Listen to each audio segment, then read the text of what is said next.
You know what, like people always say, I'm a product of my environment, right?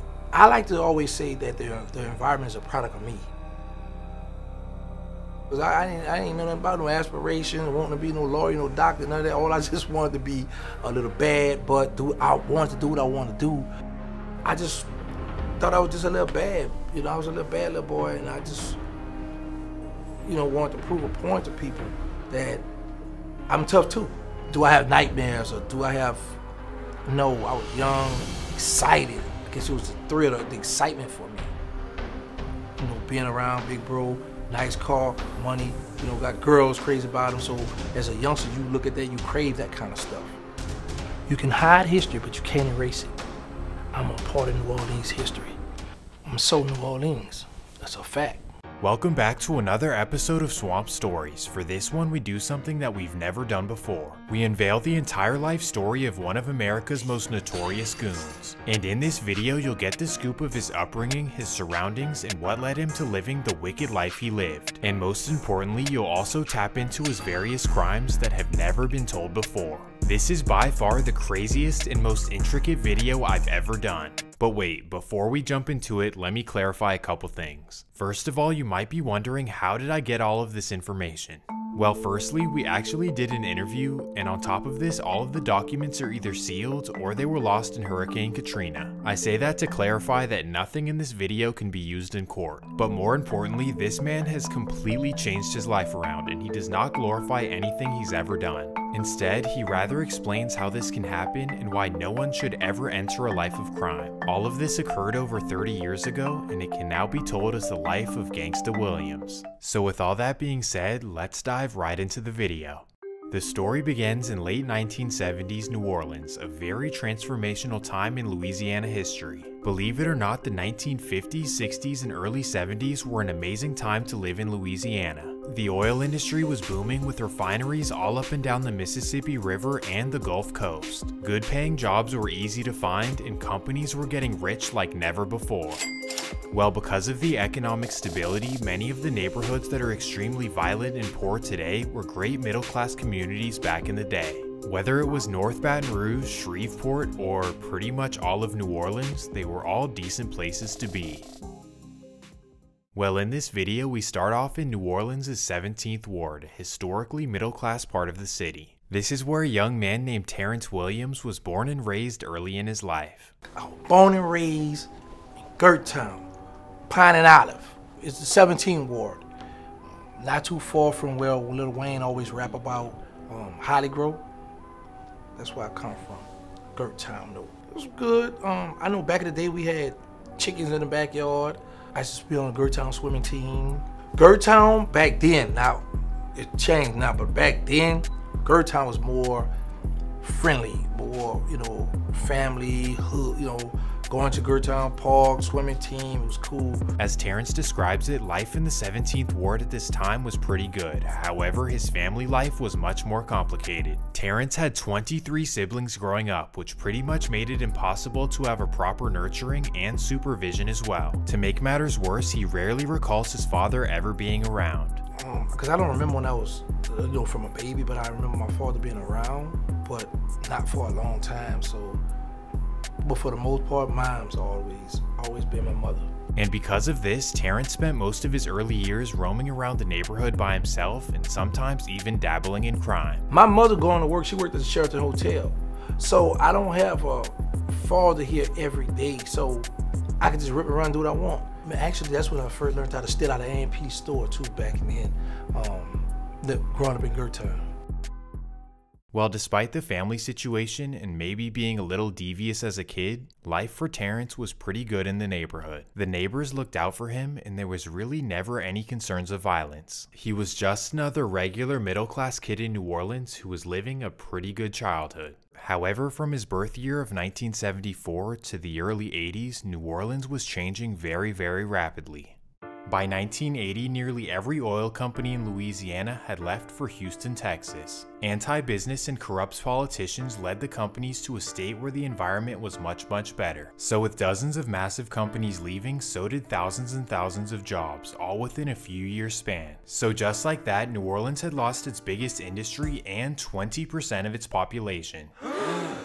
As a result of this, many low to middle class income families could no longer afford their mortgage and were forced to abandon their house. Banks took over foreclosures all over the city, and once self-sufficient families were now reliant on government assistance. Well, Terrence's family was no different, especially with all them dang kids to support. So at just 7 years old, Terrence was moved from the middle class Gert town to the infamous Calliope projects. This was a totally different environment, but at first, Terrence was just fascinated by life in the projects. I would sit in the window because I was infatuated with the project, how everything was set up, and see the little children. At first, it just seemed like a fun place to be, but then he was hit with reality. Calliope project that's when I witnessed selling, murder. So it's like you come from one spot that was cool, laid back, just a regular environment, to now it's like, okay, these little children here are more fast, advanced, like you stepped into a different time zone. Little Terrence had to adapt quickly to his new neighborhood, and at 8 years old, he witnessed something that no kid should ever see. We stayed on Thalia by the red ramp, and when I would come through the cut, it was this little young boy around my age, or around my height. I don't know if he was maybe a year or two older than me, but he would always give me a few dollars when I go into the store. I remember one day, man, the police was out there, and he was stressed out in the courtyard, like he had got killed back in the driveway. So to see stuff like that, you like, man, this stuff real back here, and I was young. Seeing a friend die in this fashion has a lasting traumatic effect, especially on a child with a developing brain. And without the proper therapy and adult intervention, such trauma lingering on the mind can result in horrible, horrible outcomes. In fact, the biggest commonality amongst adult criminals is unresolved childhood trauma. Psychologists will tell you how vital it is to have professional intervention, which sadly Terrence did not have available. With the lack of resources in the projects and so many siblings in the house, Terrence pretty much had to bottle it up all inside. So because of this moment and overall life in the projects, he was forced to grow up way faster than he should have. To see stuff like that, you like, man, this stuff real back here, and I was young at that age. So of course I was aware now that even little youngsters could get killed. So that put me on point to, okay, like I said, I wasn't in the streets then, but I was like getting prepared for watching it. And like, you know, as a youngster, you see somebody else doing it, so in your mind, you're like, okay, I want to try that too. Okay, I want to try that too. Okay, I want to try that too. Like I said, the adverse effects of lingering trauma can lead to dangerous, dangerous thoughts. This is why community resources are so important, especially in impoverished communities. Cause while rich kids go to a therapist after they lose a soccer game, poor kids tend to hold a whole lot of weight on their shoulders. Well, from here, Terrence had no choice but to adapt to living life in the Calliope projects. And during this year, New Orleans saw 233 homicides, making it by far America's murder capital. This is statistically the equivalent of New York City having 4,000 murders a year when they typically average about 350. I can't express how unfathomably bad New Orleans was during this time, and most of it was taking place in these various projects. Well, because of this increasingly bad environment, Terrence's family decided to move once again. At 10 years old, Terrence's family moved from the projects to a house on Phillip Street. Kind of like Gert Town, this area was still somewhat middle class and definitely much better than the Calliope projects. It was still somewhat dangerous, but it was definitely a much improved place for Terrence to grow up. Regardless though, violence would still make an appearance in his life, but this time in the strangest way possible. So let me explain. The year is 1986 and Terrence is 11 years old. He's flunking out of school, he has no goals or aspirations, and he's becoming known as a class clown in the area. I got held back in first grade, third grade, and then fifth grade. Because I always was it's like I just always wanted to be the class clown, joke, custom teacher out. So I've always been like that. On top of this, he has no positive male influence in his life to guide him in the right direction. Instead, he has a mythical creature in his mind, a teenager who everyone looks up to in the area. This would be his older brother, Brian Baby Williams, who he had little to no memories of growing up. Baby was just one of his 23 siblings who bounced around from house to house as a kid, rarely overlapping with Terrence. But despite their lack of relationship, he definitely looked up to his older brother, especially after knowing his reputation.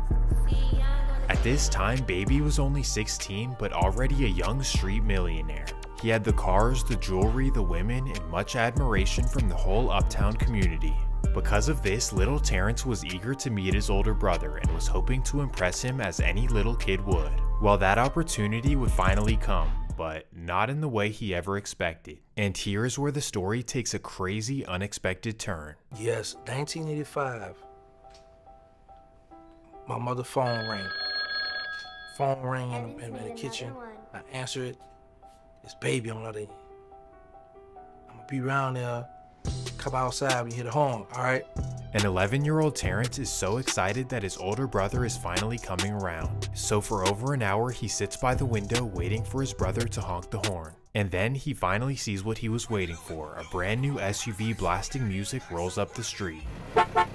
Terrence is geeked, so he instantly hops up and sprints outside to the car. There he sees his brother behind the wheel, no one in the passenger seat, and a whole lot of girls in the back. That's when Big Bro tells him to hop in the car, and this is like a dream come true. So now you got this nice fancy car with the rag top, nice little rims on it, so you young, you like, wow, this. So little Terrence hops in the passenger seat, but this is when things take a left turn. Jump in the car with him. First thing happens, a gun in the back of my head. I'm like, whoa. What is going on? Terrence is so confused, but that's when he's given an explanation. He said, never jump in the car if somebody in that back seat. When you jump in the car, you gotta be aware who in that back seat because you might not make it out. That might be your last time in that front seat. This is a strange and puzzling interaction to say the least. I kind of understand the lesson he was teaching, but why would an 11-year-old boy need to learn this? Was he simply preparing him for surviving in the streets of New Orleans, or was he preparing him for an actual life in the streets? Well, here's your answer. The next time his brother would come around, he would ask him to hop in the car once again. And then this one night, man, I'll never forget that, 11 years old. He showed me this, it was a 22. You ready to use this? Now with a blick in his hands for the first time, Terrence is ready to do whatever he has to do. And by that being, yeah, you know, because I'm happy to be around him. So we go up Phillip, turn left on Magnolia, turn another left on First, then hit back on Robinson Street and go past Jackson Avenue. And he pointed this young man and told me to shoot him.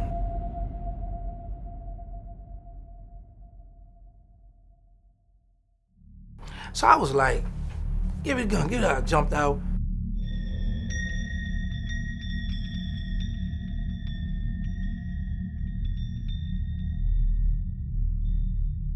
And I was supposed to run back to the car, but I ran off back to the house, went through this little cut through the alley.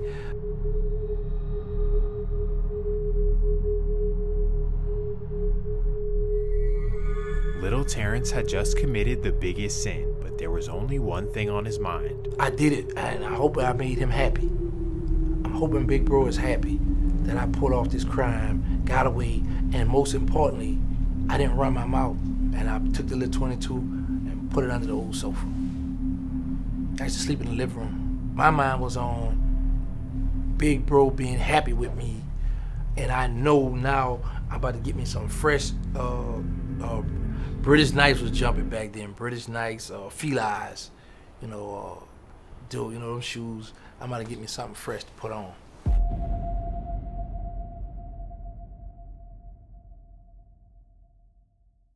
So Terrence patiently waited at the house for Big Bro to come back around. And a few days later, there he would come.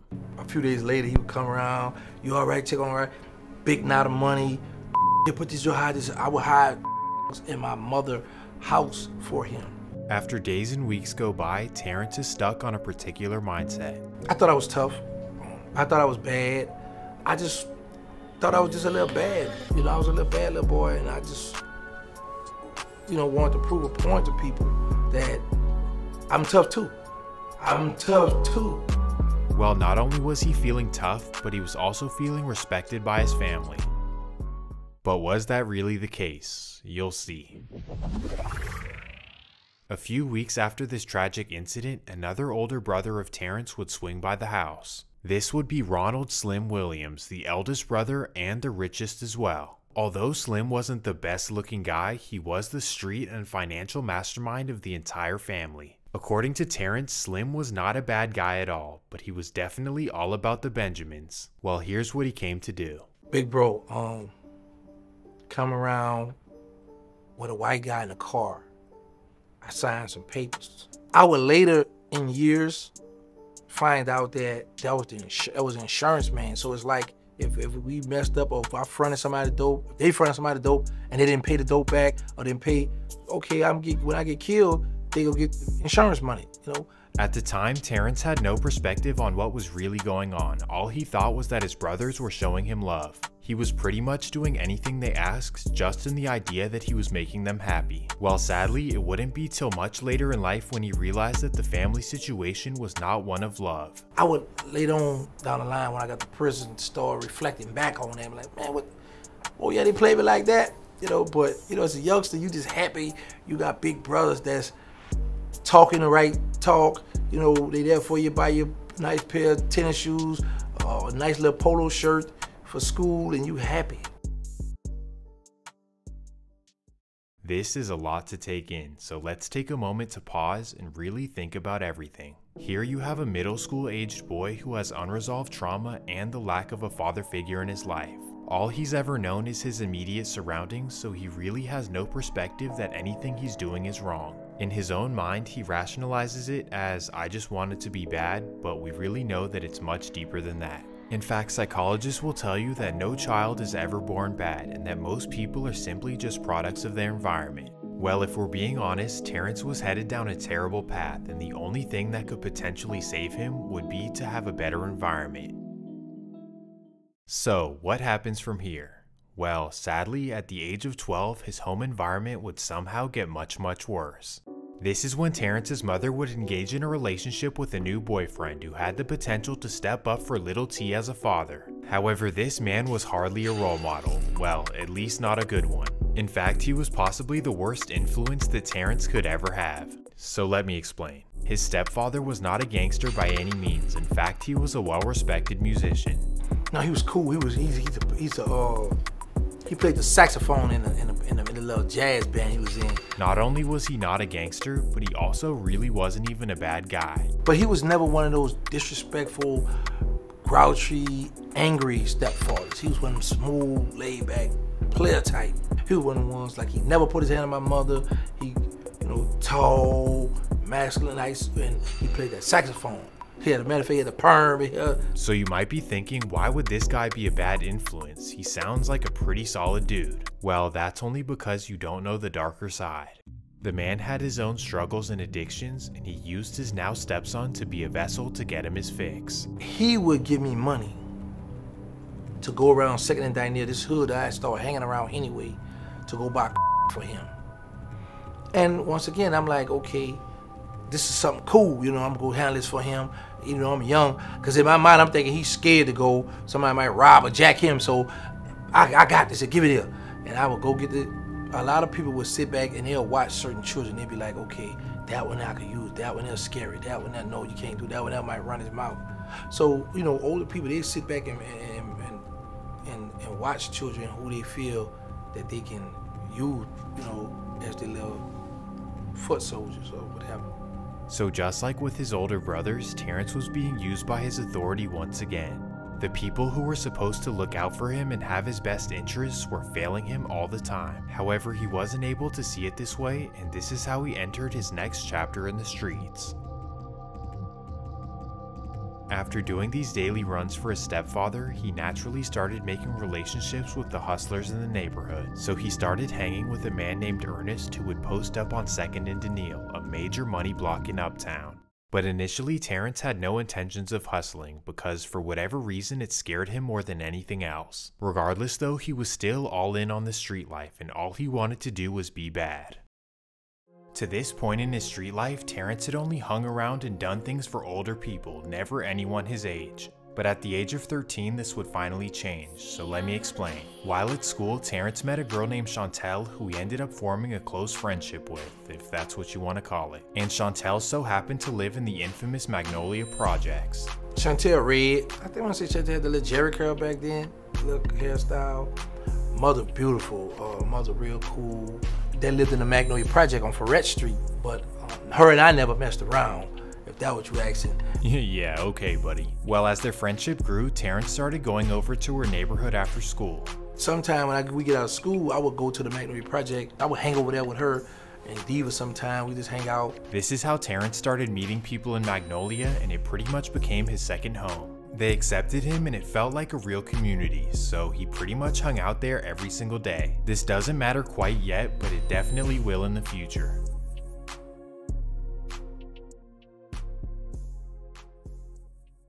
Well, in the meantime, Chantel would get a new boyfriend who she would also bring over to the Magnolia Projects. Oof. Although her and Terrence were just friends, Terrence was definitely not a fan of her new boyfriend. And that's when Chantel got the boyfriend, Mosquito. So he started coming back there.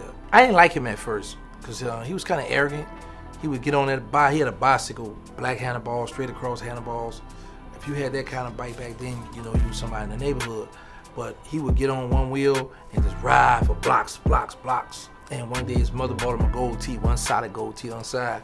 And I was cutting class, and I seen him, and I was like, I said, "Man, let me see." He's like, "Nah, stop jocking."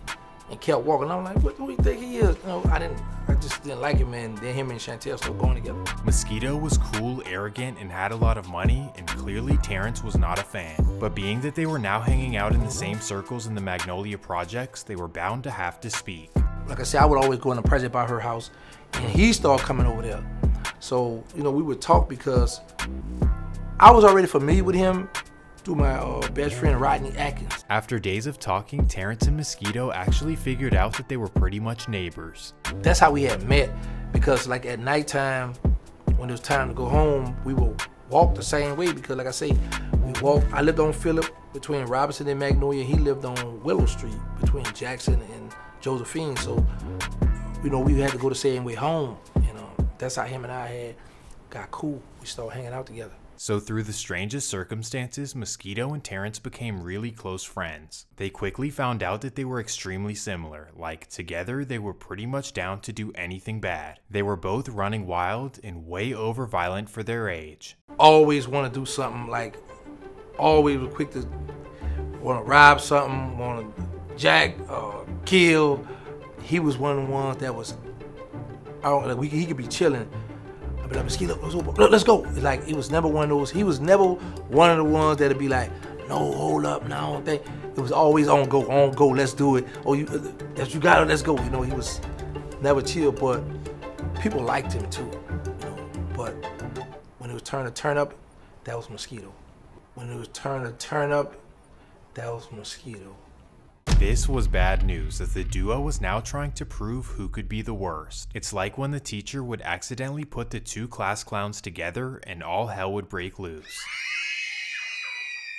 Well, although they were only 13, they were both already financially independent. On one hand, Terrence was scraping by doing whatever little petty crimes, and Mosquito was posted up moving weight on 2nd and Daniil. Because of this, Mosquito started having a bunch of cash and gold grills in his mouth. At this time in New Orleans, having gold grills was so important, like it was your ticket to getting all of the girls. So naturally, Terrence wanted this as well, except he was not down to sell you-know-what. For whatever reason, it was just something that he never wanted to do, no matter how easy the money could be. But he still really wanted gold grills, so here's what he would do. The pecan pie that come in those aluminum ashtrays in the pack. Well, Popeye had the gold ashtrays back then, so we would go there, steal the ashtrays from Popeyes, get the scissors, cut the little circle bottom part out, so now you got a round little circle. So from there, you could design your gold teeth. Like, you could put a diamond in there, heart shape, your initials. You could do a little something with it, right? So I had 4 golds in my mouth. Boom, problem solved. All he had to do was wear fake gold. But then his genius solution would be exposed. I mean, it's a lunchtime. I have 3 girls in front of me. Back then, if you had gold teeth in your mouth, a teenager, you were the stuff, you know, you got the attention. Stand up talking to these girls. I don't know what got this girl. First of all, I still can't figure how I let her pull that off that fast, but this girl took her hand, And she was so infatuated because she the only one just mesmerized about my gold teeth looking at my mouth. The other girls were just playing it cool. She touched the gold teeth and fell and hit the ground. I looked, and I just took out running. They laughed at me because they realized that it was fake. So yeah, even in middle school, there was a lot of pressure to have money in New Orleans, and that's why Mosquito hustled so hard. He would post up on 2nd and Daniil all day to stack his money. Well, for Terrence, even after this embarrassing incident, he still didn't want to move you know what. Sometimes he would hustle here and there, but mostly he was just into being hard. You could almost say that while Mosquito was out and about hustling, Terrence was somewhere lurking around for his protection. Well, quickly, Mosquito started making a lot of money, and this made him a major target. Playing an adult game would come with adult consequences. It's a regular hot summer night in 1988, and Mosquito is outside waiting for customers. This 2nd Street run like this way. Daniil run this way. So there's a building that we used to hang, there's a store on the corner, and it was an abandoned house where we would hang at. As I'm coming up the sidewalk, I hear some noise. It's nighttime. So when I come around, the guy is choking Mosquito. So that's when Terrence whips out and targets the robber. Get him up off him. So, but I hit him and he let him go, and that was the whole purpose. So, man, Mosquito ran off. Thankfully, the guy was okay, but Terrence was feeling like the man for defending his friend. I was 13 years old. Mosquito Man was at 14. Well, this is when Terrence and Mosquito realized that their lifestyle was dangerous and they needed to have each other's backs. It's just me and you, Terrence and Mosquito versus everyone. But we was already tight already because we felt like us coming from this neighborhood and hanging over here with these young boys, that we still had to stick together. And even though these young boys was over here in the neighborhood, they just hang out there. Me and Mosquito was the one selling the in this neighborhood. But definitely me and him like start hanging together every day. Well, even though Terrence simply acted in defense of his friend, his actions would still piss some people off. In particular, it pissed off a guy named Sterling from the Magnolia Projects. All he knew was that little Terrence had shot his friend, and because of that, Sterling was looking for him. Word got to us that Sterling was looking for us. Ooh, this is serious. Could Terrence be involved in his first beef? Well, even after finding out that Sterling was looking for him, little Terrence was not worried about anything. In fact, he and Mosquito would still hang out in the Magnolia Projects, even though it was a potentially risky move. And as you would expect, Sterling would eventually find them. One night we coming up the project, coming up the street, a guy on a bicycle, young, little teenager, a little older than us, riding on a bicycle. We looking at one another. He don't say nothing, we don't say nothing, but it's not till we like pass one another up and we like the distance, maybe like from how this wall is, the room. He was like, who that is? Like, oh, who that is? Oh, this Sterling. So we like, oh, that's the one who wants us. It's a standoff in the Magnolia Projects, Sterling and his boys, and Mosquito and Terrence. Terrence is ready with his hand on his pistol as he waits to see what Sterling's gonna do. Thankfully, Sterling doesn't want to get violent. Instead, he just wants to talk. So he approaches Terrence respectfully and all of the tensions ease away. Terrence explains to Sterling that his friend was robbing Mosquito and that's the only reason he did what he did. Even though his best friend was shot, Sterling was completely understanding and they all decided to shake hands. So that was the story of how Terrence and Mosquito initially met Sterling, which will be very important later on. But in the meantime, they go their separate ways and the story continues. It's now 1989 and Terrence is 15 years old. At this point, he's completely in the streets as he's robbing plugs, stealing cars, and pretty much cutting school every single day. But more importantly, he's eager and willing to take hits for his older brothers. By this time, Birdman and Slim are multi-millionaires in the streets of New Orleans, and their goal is to control the entire market. As you would assume, in order to achieve this, it entailed eliminating a bunch of rivals. So as crazy as this sounds, Terrence would get a call with a description and was willing to eliminate whoever they told him. I get a phone call, hey, go on LaSalle and Jackson, got Stonewall jeans on with a pair of felines, handle that for me. got you. Well, not only was Terrence willing to do hits, but so was Mosquito, simply out of loyalty and just wanting to be bad. Yeah, they all just came because I always would get the call, but he would become my best friend. So we hanging together already, and he had shot a guy already, so it's like, this the norm now. Like, okay, look, come on, let's go. Come on, going with you. Well, the madness would begin on January 14th, 1989.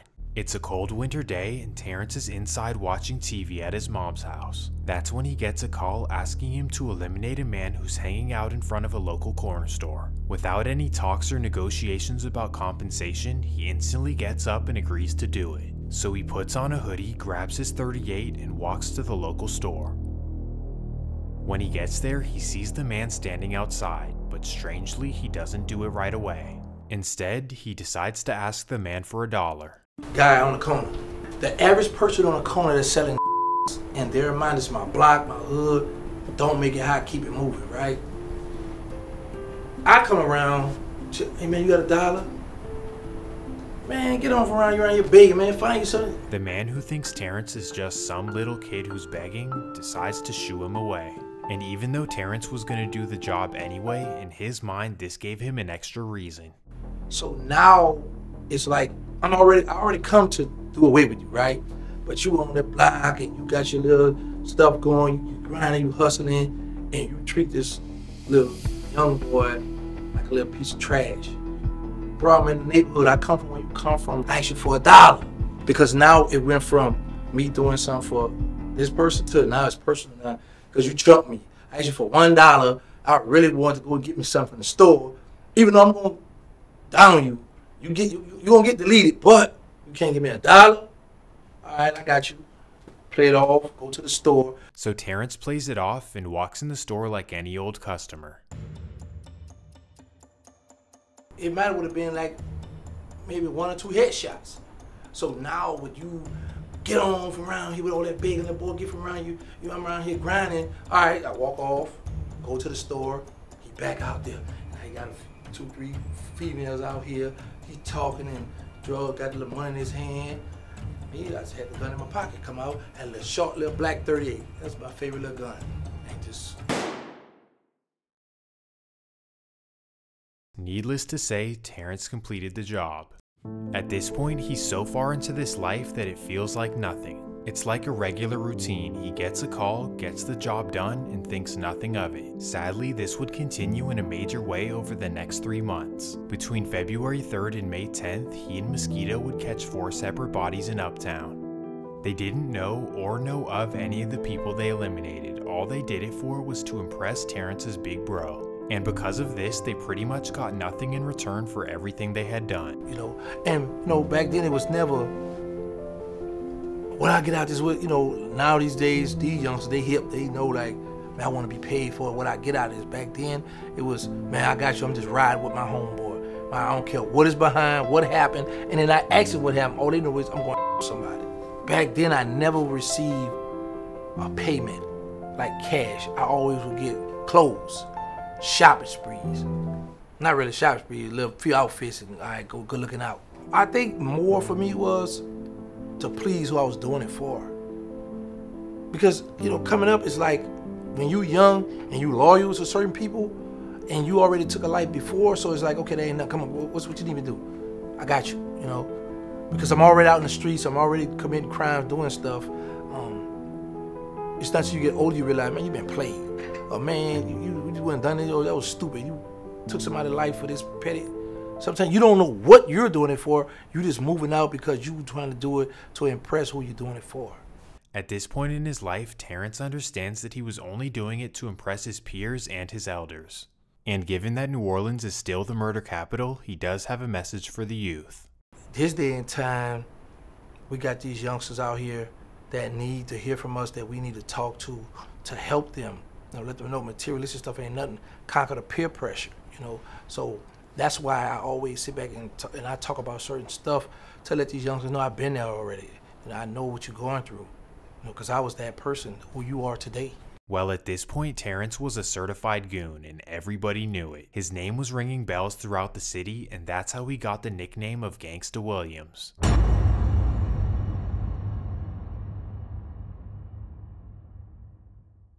Despite being just 15 years old, Gangsta had already managed to claim 6 lives, 4 of which done with mosquito. It all started in January of '89 and continued for a few months into 1990. To this point, neither of them had ever been arrested for anything, as crazy as that sounds. It's cause at this time in New Orleans you could literally get away with anything so long that there wasn't a witness. And being a witness in Louisiana is probably the most dangerous thing anyone could do. Even to this day, you will most likely not make it to the date of the testimony. Well, Gangsta and Mosquito knew this, and being told on or ever going to jail was something that they could never even fathom. The only way they could ever go to jail is if they did something completely reckless. So here's what happens. At first they were just a 2-man crew, Mosquito and Terrence stepping and selling everything. But then another guy would come around the neighborhood, a guy who was into a completely different life in the streets. This would be a guy named George Cookie Cooks of the Magnolia Projects. Okay, it took me a while to really become friends with George Cooks, because when we first come around the neighborhood, he was like a standoffish. He was like maybe a year or two older than me. So I was like, yo, they call you Cookie? He looked at me like yeah, like all his answers were short. And I was like, who do you think he is? Because I was trying to be his friend. As he stated, George was a bit older and he was also a professional car thief. And being that Gangsta loved to impress his peers, when George came around, he wanted to show him that he could steal cars too, even though he had never driven before. So one day I come around and he was a professional car thief. He bring me like a block off St. Charles Road, 3rd Street somewhere, and he was like, man, I got this car. So it's a Burgundy 98. Now mind you, I had never drove a car in my life. So he tell me, say, man, later on, we're gonna go ride. Finally, Gangsta gets to do something with George Cooks, and he's excited and he agrees to do it. He then tells him that he has to go home to bathe and that he'll meet up with him later. But really, Gangsta has other immediate plans. All right, I'm about to go home now, take me a bath, and then we'll come back. All right. So I walked up 2nd Street like I was going to take a bath, and I turned left, and I come back up 3rd. He really wants to impress George and show him that he can steal cars too. And I go steal a car. So like I said, it's my first time driving. So I turn the corner a little fast. Or when I hit Jackson Avenue, I'm coming up the wrong lane. Gangsta has no idea what he's doing, but he really wants George Cooks to see that he had stolen a car. So he tries his best to drive up the block that George is posted on. I got nervous because I go on this 2-way street, but the car's here, so it's kind of small. So a car coming my way.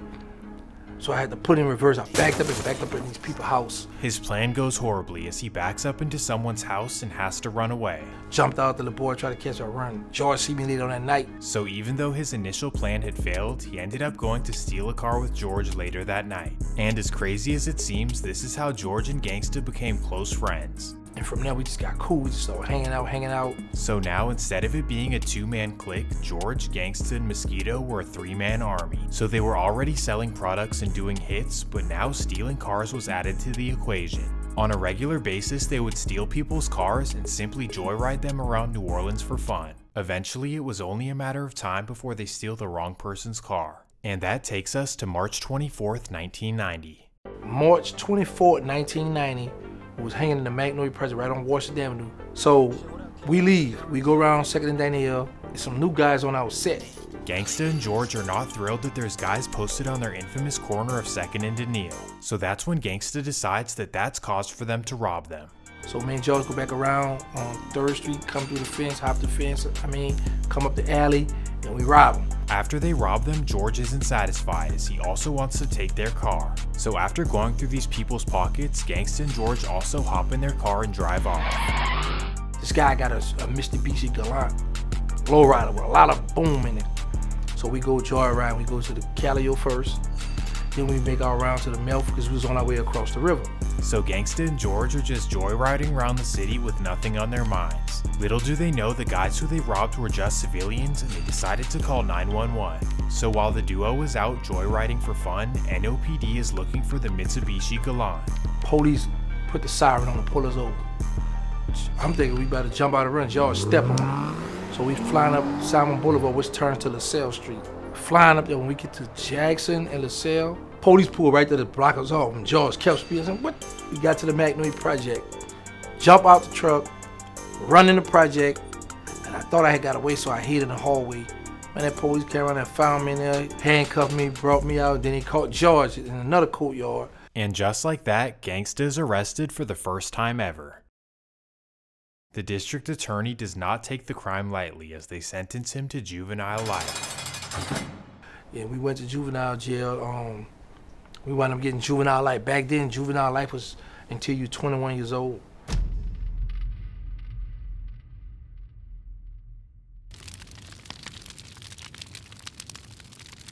Gangsta now had to spend ages 15 to 21 in one of America's worst juvenile facilities. From here, Gangsta is transported from New Orleans up I-10 to the disgusting Baker, Louisiana, a hot, stinky, sticky, and dangerous jail called LTI Baker. Here, Gangsta was introduced to a new environment, nothing like anything on the streets. In his life, he had gone straight to gunplay and he had never really fought before. But in LTI Baker, everything was about fighting and he had to get down. He recalls riots and major fights between the 3rd Ward, which he claimed, and pretty much everyone else. Overall, it was just a terrible experience and he and his friends did not want to be there. So that's when a fellow 3rd Wardian came up with an idea. Let's break out of jail. So for weeks, a friend named Bryce devised a master plan for him and his 3rd Ward homies to break out of LTI. He was up there too in juvenile, so Bryce came up with this bright idea, let's break out of jail. I was like, all right, cool. First, we came up with a plan. It was a lady and a man working there. So I heard about you take the little eye drop stuff, you put it in there to knock them out. So we were gonna put that in the lady drink. But then I was scared. I was like, no, that lady might die. So then we come up with this idea. Okay, look, get the mop wringer, cause that plastic, that hard plastic, right? So Toto was gonna hit the man over the head, and we're gonna take the keys and try to bail out. Even though this is a horrible plan, they decide to go for it on a particular night. This is without any idea of how they'll get back to New Orleans, cause it's not like you can walk there. Well, this initial plan did not work out as Gangsta saw police lights as soon as they tried to do it. So they all backed out at the last minute and figured they needed a better strategy. So this is when Bryce comes up with the perfect plan. Bryce get the bright idea to get one of his people to come up there and get us. So he was like, he said, man, you wanna break out? All right, cool. I heard the seal say, Darren Moore, I said, what's up? He said, your uncle called up here, you gonna have a visit tomorrow. He said, man, they up here. I said, all right. So they had all of us come outside and get in a long line. This particular day, they had all the dorm tourists, whoever had to get medication that night, come out, and they made us get in a long 2 lines and walked us all the way up front. So now the trio was in the medicine line waiting for Bryce's people to show up. As soon as they see the car, they're ready to break off and run towards the exit. So we sit down, right, and how it's made, it's like a little horseshoe, like a real hospital. A car come out, they got the headlights on. He was like, there they go. I said, no, that ain't them, that's not them, sit down. So I'm nervous, right? I'm like, man.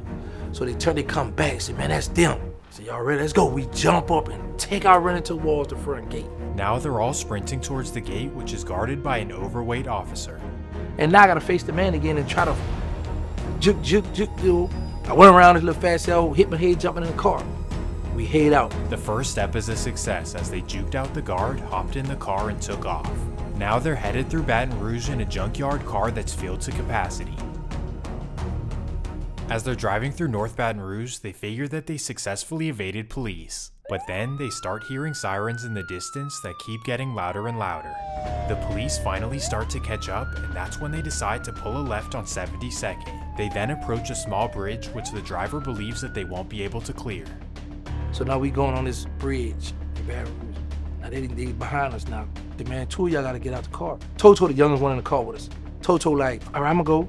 I jump out the car with him. So now Gangsta and Toto are on foot and running down the bridge. Once the police catch up, they instantly stop chasing the car and begin to chase the 2 on foot.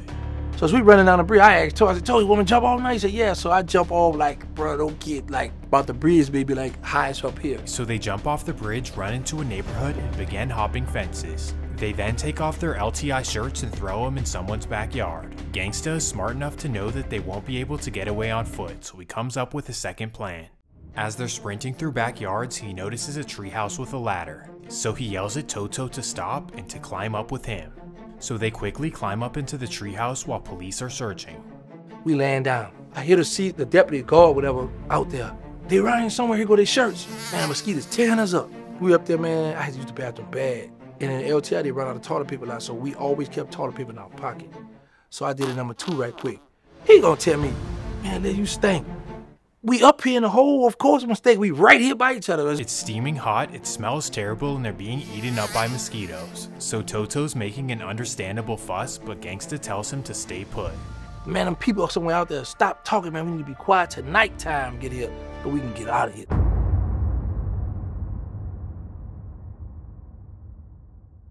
For hours and hours, they wait patiently in the disgusting treehouse. Then night comes around and Gangsta figures that it's safe to hop down. As they're walking through the neighborhood, Gangsta has a revelation. We won't be able to walk back to New Orleans. So that's when he approaches a random man in the North Baton Rouge neighborhood. But instead of asking him for a ride, he asks him for a screwdriver so he can steal a car. I said, man, can you help us out? I said, man, we need a screwdriver so we can steal a car. That's a wild question to ask a random person, but here's how the man responds. He said, look, man, y'all can't steal nothing around here, but go down there on that corner and wait down the abandoned house. I got somebody gonna come back and gonna bring y'all to go steal a car. And just like that, they have an escape plan. A random man in North Baton Rouge is gonna help them steal a car so they can get home. It's like, all right, cool. So we run down the street, go across the hide in the abandoned house, we chilling. I see a police come by, I got nervous a little bit. They kept going, so the brown Cadillac pull up. You go jump in the back. He said, yeah, man, I was in LTI back in the day. He bring us to this club to steal a car. They storm on the glass was shattered. We pop 2 times that way, pop 1 time that way. Let's go, start up. $5 for gas, give him $5. So he tell the girl, go right here and go straight there, so we on it now. Now, Toto and Gangsta are headed down I-10 towards New Orleans. They have an hour and a half to go without getting pulled over. Can they do it? As they approach the city of Gonzales, Gangsta notices flashing lights in the distance. We drive, I see some lights up here. I said, man, they got a roadblock. I'm not thinking they ain't gonna have no roadblock for the juveniles back there. We just ran. Thankfully, it's just a car getting pulled over, but still, Gangsta drives extremely carefully. I said, let me see, I kept going. They had to pull a car over. So as I'm trying to speed past them behind the 18-wheelers, another car over. I said, oh, let me slow down. So it's kind of drizzling a little bit. Both hands on the steering wheel, one on the brakes, one on the gas. We kept going all the way till we got to New Orleans. We drove all the way till we got off on the exit by St. Charles. Mission Impossible is finally complete as Gangsta and Toto successfully make it back to New Orleans. Now you'd think that they'd be paranoid and would only want to hide inside, but that was not the case at all. Instead, they'd walk around the neighborhood to find their friends, and while doing this, Gangsta saw something he liked. And I saw this chick with this lady with this fat butt with a skirt on. But Toto was in front of me walking. I'm behind him, so when she got to me, I was like, what's up, boo? So she stopped, talked to me, and Toto laughing. What you laughing about? This was a rainbow person with the breast, everything. I said, oh, man. And we kept going to go to the project. What a way to tap off such an eventful day. Well, now it's time to go home and get some much needed rest, except that Terrence knows that he cannot go back to his mom's house. So instead, he knocks on his aunt's door and sees if he can stay there. Obviously, she welcomes him in, and this is when he gets a call from his mom. We go by outside the project, and Denise, my people, she brings us back in the project. So me, Toto, 4 of us in the house. So my mother was looking for me. Mother get on the phone. You all right? Yes, ma'am. You need anything? I said, yes, ma'am. So I wrote her a list, tell her like toothpaste, toothbrush, because I didn't want to use the people's stuff out of the house I was staying in. Gangsta was advised to stay in the house as much as possible to avoid getting noticed by police and sent back to juvenile. But Gangsta could not sit still, so he decides to leave the house and go back to his old hood. So that night, I left out. I went back around my old set, Second and Daniel. It had changed within a year because we had got locked up in March. I broke out September of 91, so like a year and 6 months. Things had changed, so everybody, a few people out there, they looking at me. I'm looking like, yeah, I'm from this, my set. What's up with y'all, you know? Terrence is not happy that his old hood had been taken over, but he also understands that it was going to happen anyways. So he decides against starting a beef with them and instead decides to start hanging out in the Magnolia projects. And despite the fact that he's on the run for juvenile escape, he decides to go right back to his wild life in the streets. Sadly, Toto opts to do the same thing, but for him, he's arrested in the Callio projects a few days later. Toto is absolutely pissed, especially because he's facing new charges for a gun. In fact, he's so pissed that he asks Terrence to break him out of jail before he can be sentenced. Obviously, this is a terrible idea, but in typical Terrence Williams fashion, he decides to do it.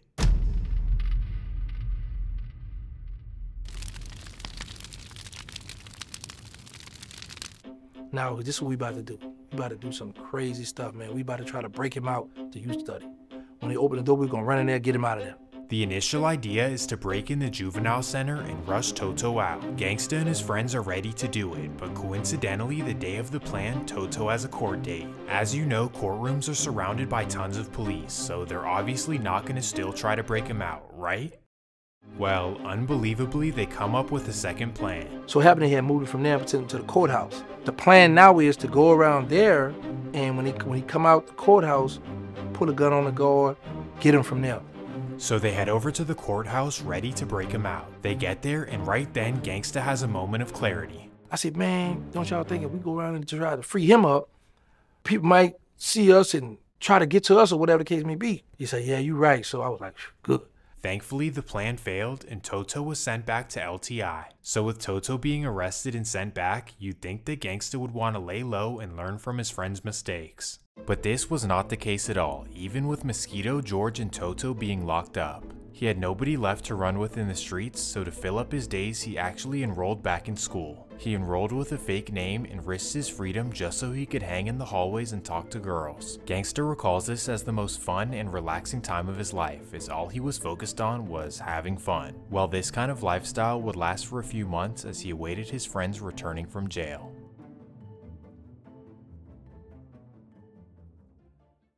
Eventually, George and Mosquito would be released from jail, and Gangsta went right back to his old life in the streets. George come home, so all three of us running together now, robbing people, doing well. We got, get money. We had a big, long thumbcocker 4.4. We had a thumbcocker 357. 9mm and Mac 11s and stuff. The trio was absolutely tearing up the streets of New Orleans. They would hang out in the projects and spend their days committing sporadic crimes. But then on a random day, they notice something that pisses them off. The guy who had told on them for stealing his car has that same car parked right in the projects. Even though the guy had literally done nothing wrong, George and Gangsta still wanted to get revenge. One morning, me and George, we bored. The same guy we robbed that caused us to go to juvenile jail, his truck is parked. What are the chances? So I'm like, wait till he come out, we gonna kill him. So George and Gangsta patiently wait outside for the man to come back to his car. Then hours and hours go by and the man never comes to his car. He told us he got us in trouble with juveniles. George like, man, he might be in there too long. So George had a 36 round clip and shot the truck up. At this point, they have no regard for people's property and most importantly, human life. Every day brings new destruction as they're tearing up the New Orleans streets. But as they say, what goes around comes around too. Gangsta and his crew felt untouchable because to this point, they seriously had never been touched. However, when you're living reckless and wild, you'll run into people who are just as reckless as you.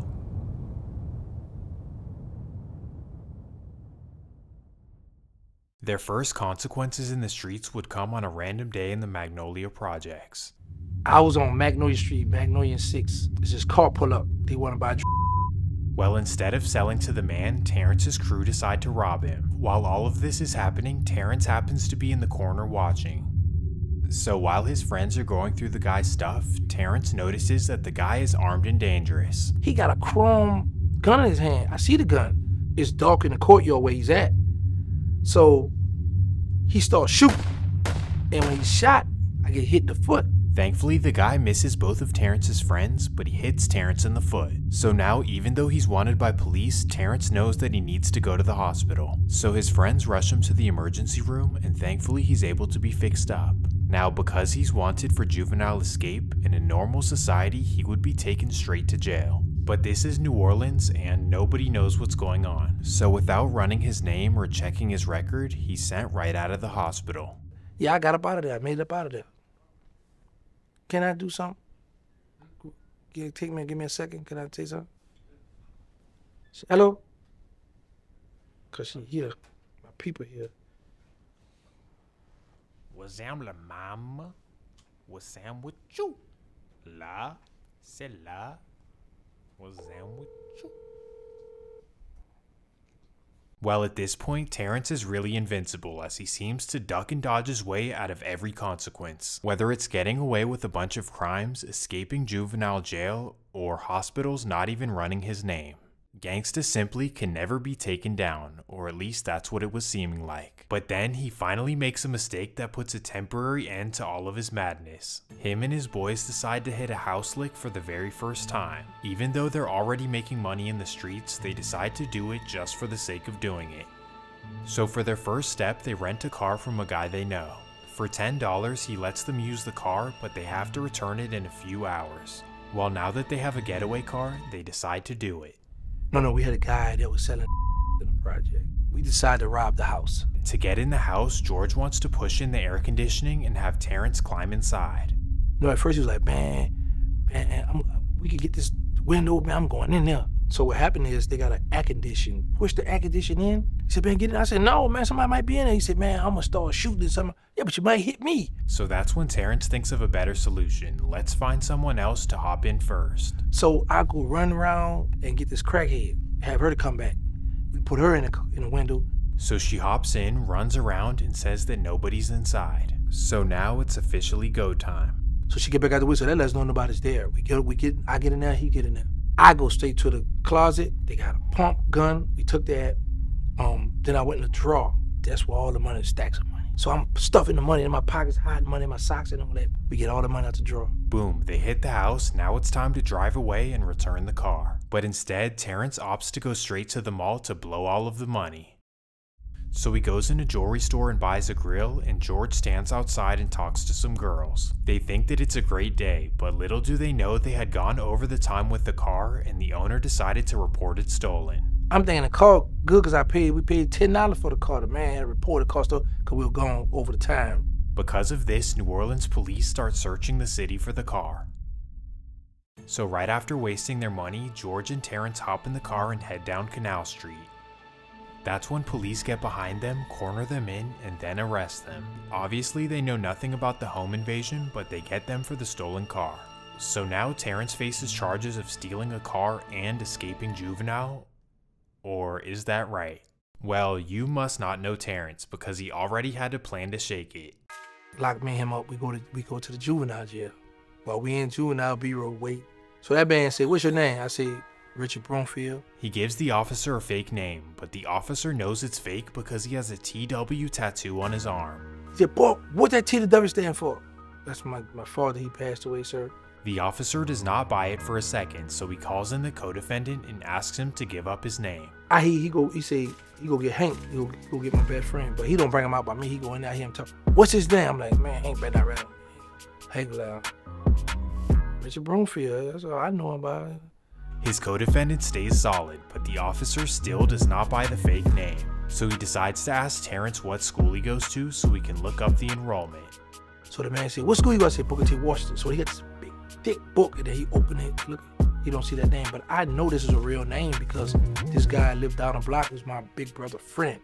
Richard Broomfield is a real name, and he don't get in no trouble. So, Richard Broomfield, sir, I'm gonna beat your butt. If you lying, we're gonna do a fingerprint. So now Terrence is headed to court under the fake name of Richard Broomfield.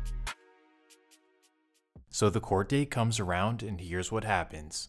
Somehow the courts don't double check his identity and they accept him as Richard Broomfield. Because of this, the judge sees that he's a good student and doesn't have a criminal record. So even though it's a serious charge, the judge decides to be lenient and offers him probation for a few more years. And just like that, Terrence is able to duck consequences yet another time. George and his mother have no idea that this occurred, and while he was released, they were at home debating whether he was going to go to jail or sent back home. And that's when Terrence pops up out of nowhere. George and my mother, oh, he going back to juvenile jail. They got his butt now. My man ain't know that boy smoke. He gonna get up out of there. Soon as they're in there having the debate, I knock on the door. Back! So now he's on supervised release under his fake name, and he's wanted for juvenile escape for his real name. He's maybe the most wanted man in New Orleans, and the courts just simply have no idea. Terrence takes the justice system as a complete joke, and he decides to go out to the club the same night he's released. So a couple of his friends come to pick him up from the Magnolia Projects, and they head down Willow Street. After making a right turn out of the projects, the police get behind them and turn on their lights. The driver forgot to use his turn signal, and now the police smell you-know-what in the car. So they direct them to step out of the car, and they pat them all down. I didn't think to run or nothing, man. That man pat me down and found the gun. So now Terrence is handcuffed sitting on the curb facing a misdemeanor gun charge. George come outside like, give him a fake name, you know? I'm like, bro, I can't go back to juvenile.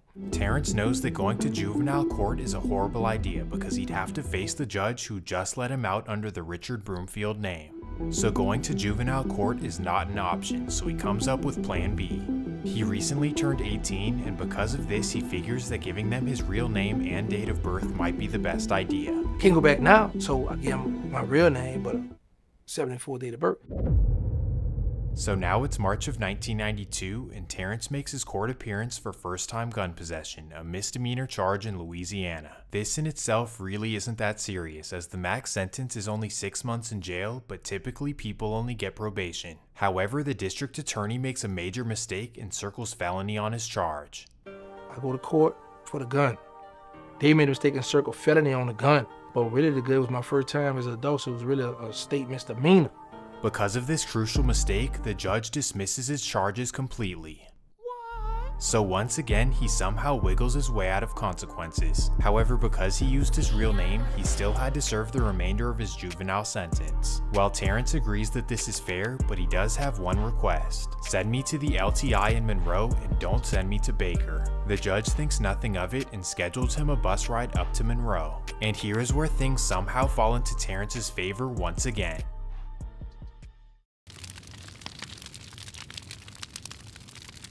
He takes the 6-hour bus ride to Monroe with the mentality that he'll stay there for 3 years. But little does he know, LTI Monroe was not informed that he was coming. So when he arrives to the facility, they don't see his name on the list and they send him right back to New Orleans. So now he's on another 6-hour bus ride right back home. After being released, he walks right back to the Magnolia Projects. My mother inside, brother said, Mama, guess what? I got a private, Mom. She said, hey, babe. She said, Terrence, you ain't break out again, did you? I said, no, Mama, they released me this time. This for real. Gangsta is excited to be home and so are his friends, so they decide to go out to the club to celebrate. So Gangsta, George, and a couple friends from the Melphamine Projects decide to go out. At this time, the Melf is beefing with the 7th Ward, so the group of guys are on tip ready if anything happens. So the night at the club goes by just fine, as the guys have no drama. Everyone empties out into the parking lot, and that's when Norris from the Melf sees his ops from the 7th Ward. He then turns to Gangsta and George, he points out his op, and that's all it takes. Instantly, George, Gangsta, and Norris from the Melf get ready to down the op. So they whip out Blicks, and in front of everyone they walk across the parking lot. There, they look at the man, and BAM! Despite being hit 16 times, somehow the man survives. At this time in New Orleans, 99 out of 100 of these type of incidents would go unsolved. Although there were dozens of witnesses, nobody would ever dare tell on a group like them. So because of this, Gangsta, George, and Norris would go about their lives with zero worries. But little do they know, the man was so angry that he decided to tell police everything that happened. And just like that, Gangsta, George, and Norris are arrested for attempted murder. So now with the witness testimony, Gangsta has to be cooked, right? Like, we know he's a magician, but I don't think he can escape this one. So I had hit him up around the club like 10 times, then Norris, George went up and hit him 4 more times, but he survived.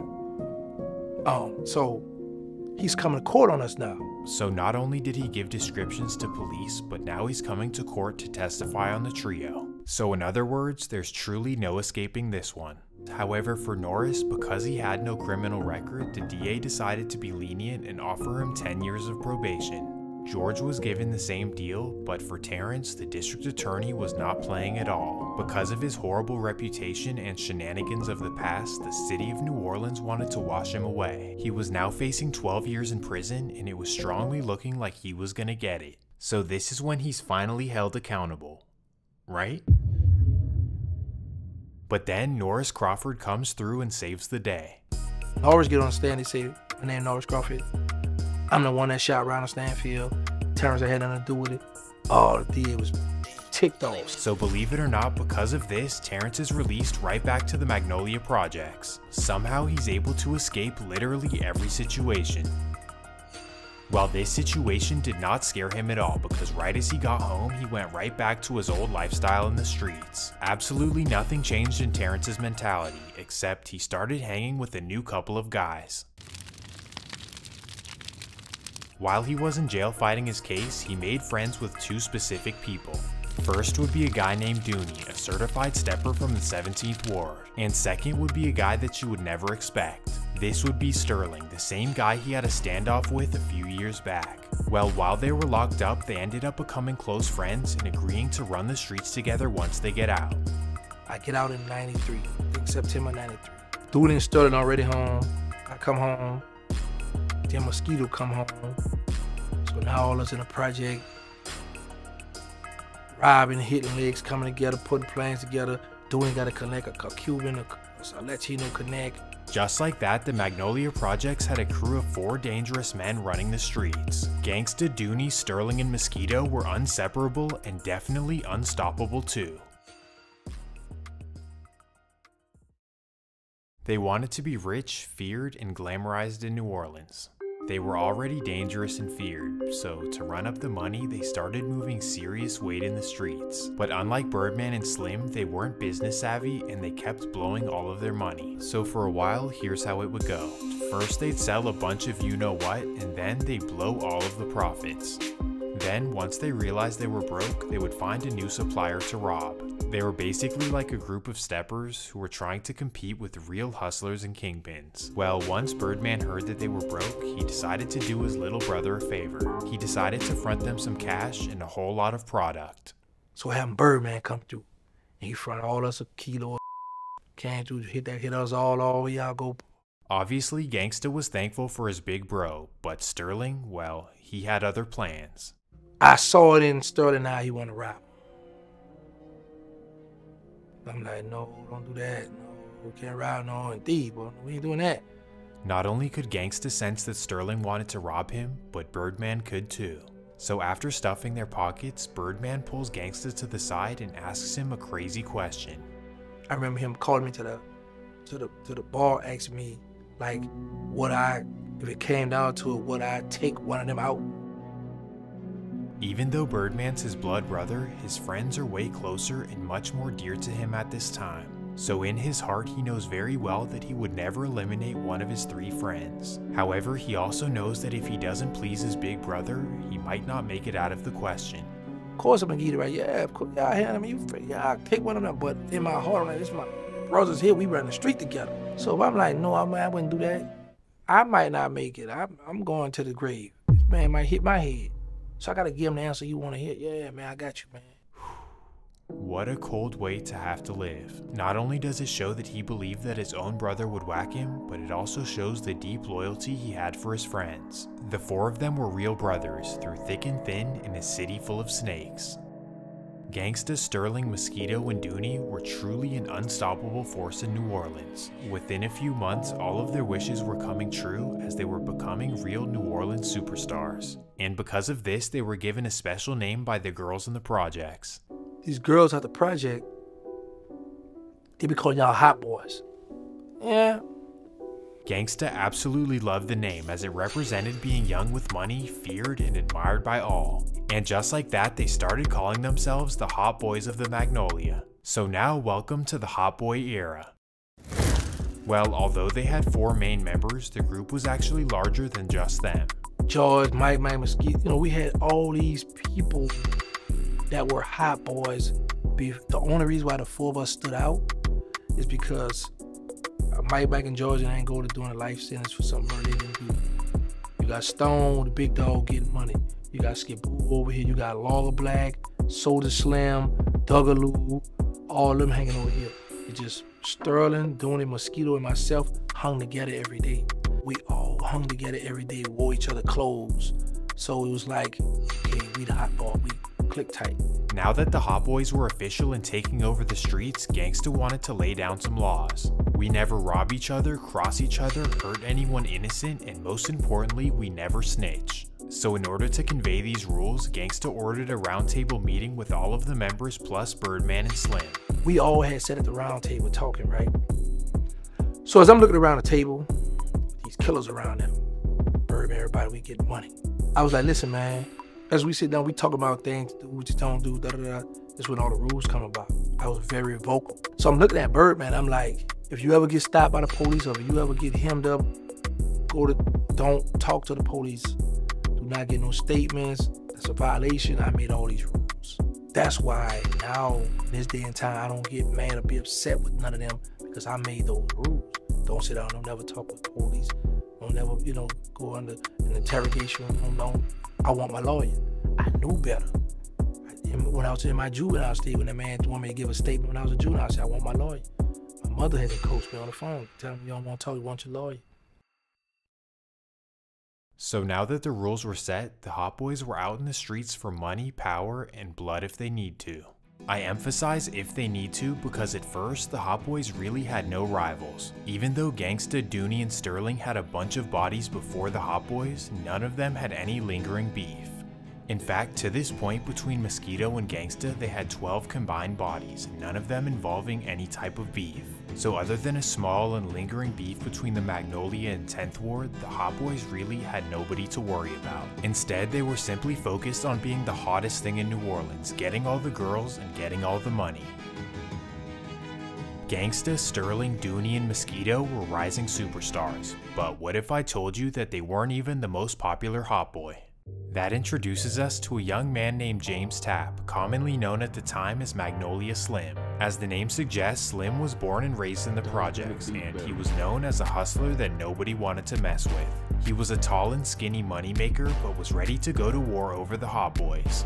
However, aside from his street life, Slim was also a very talented rapper. Early on, he would make a name for himself rapping in the projects, but then he would progress to performing at block parties and even high school proms. Then by 1993, Slim was only 16 years old and already the hottest up-and-coming rapper in the city. He started being recognized all over the region and was even booked for his first show. That takes us to November 14th, 1993. It's a huge day for the Hot Boys as Slim is set to perform for the very first time in New Orleans. It's actually a real concert and everyone from the city is flooding in to watch. Obviously, most people are there to support a new local star, but in a city like New Orleans, you'll also have a bunch of haters too. Well, everyone floods into the concert by 10 p.m. and that's when Slim finally hits the stage. As soon as he hits the stage, the 16-year-old star is overwhelmed by cheering fans. It's a huge moment not only for Slim and his family, but also the Hot Boys who were all in the concert. But then out of nowhere, a hater pops up and tries to spoil the performance. This fool get on the stage and caught himself trying to diss Magnolia Slim. How you diss one of the hottest upcoming rappers in our city? And we deep in here this day. Little does he know the Hot Boys are all in the concert and are always ready to handle business. As you know, they've eliminated people for much less. Well, as soon as they notice him, the Hot Boys rush towards the stage and tell him to get down. He on the stage, we like, ooh, get the F off the stage, that third wall. He was like, all right, y'all got that, get off the stage. This right here definitely could have had lethal consequences, but thankfully the Hot Boys allowed him to apologize. The reason that they didn't harm the guy is because they didn't want to ruin Slim's special night. They wanted him to end his concert on a positive note. However, this would not be possible.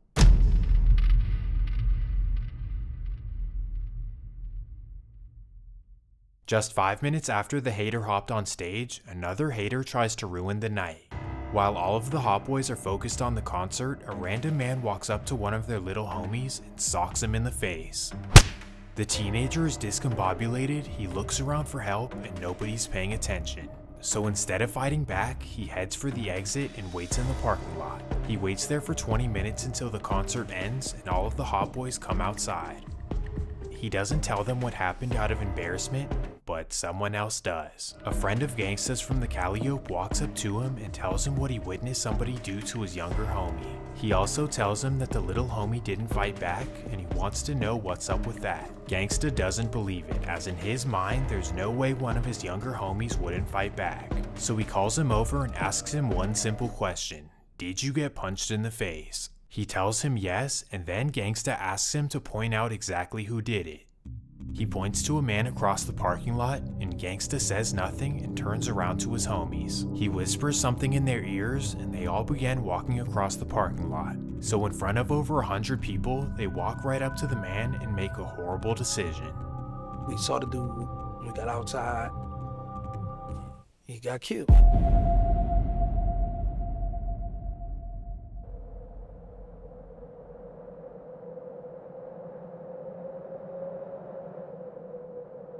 So not even on Slim's big day could the Hot Boys go without doing something reckless. Doing this simply because of a punch and doing it in front of 100 people with no mask is actually crazy. But in New Orleans, this is just a regular occurrence, and the craziest part is that out of all the witnesses, not a single person would talk to police. But regardless of all these people not testifying, this still left a terrible impression for the Hot Boys.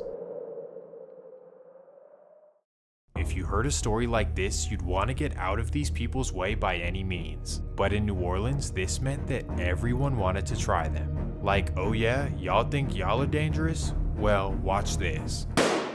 Now it was pretty much like bragging rights. If you were able to do something to a hot boy, you were the top dog in New Orleans. So just 1 week after the concert, someone would try the Hot Boys once again, with this time Gangsta being the target. This sounds like a bad idea. It's a late afternoon in the Magnolia Projects, and Gangsta is posted on Washington with some things for sale. At 7 p.m., a man that he's never seen before walks up to him and says he wants to buy something. The guy does not look like a user, so Gangsta is skeptical. So naturally, he pauses everything in fear that the man could be an undercover officer. But instead, the situation is even worse. The man quickly whips out a blick and points it at Gangsta. He tells him to give up everything. Mosquito notices what's happening from across the street and instantly sprints over. Dude pulled out the gun on me, 38, to rob me. Mosquito just hit him up, hit him.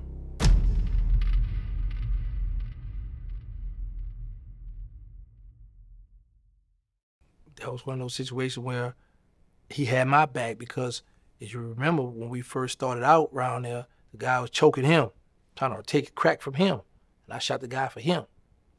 So it was one of the ways, it was one of them things where my bro had my back.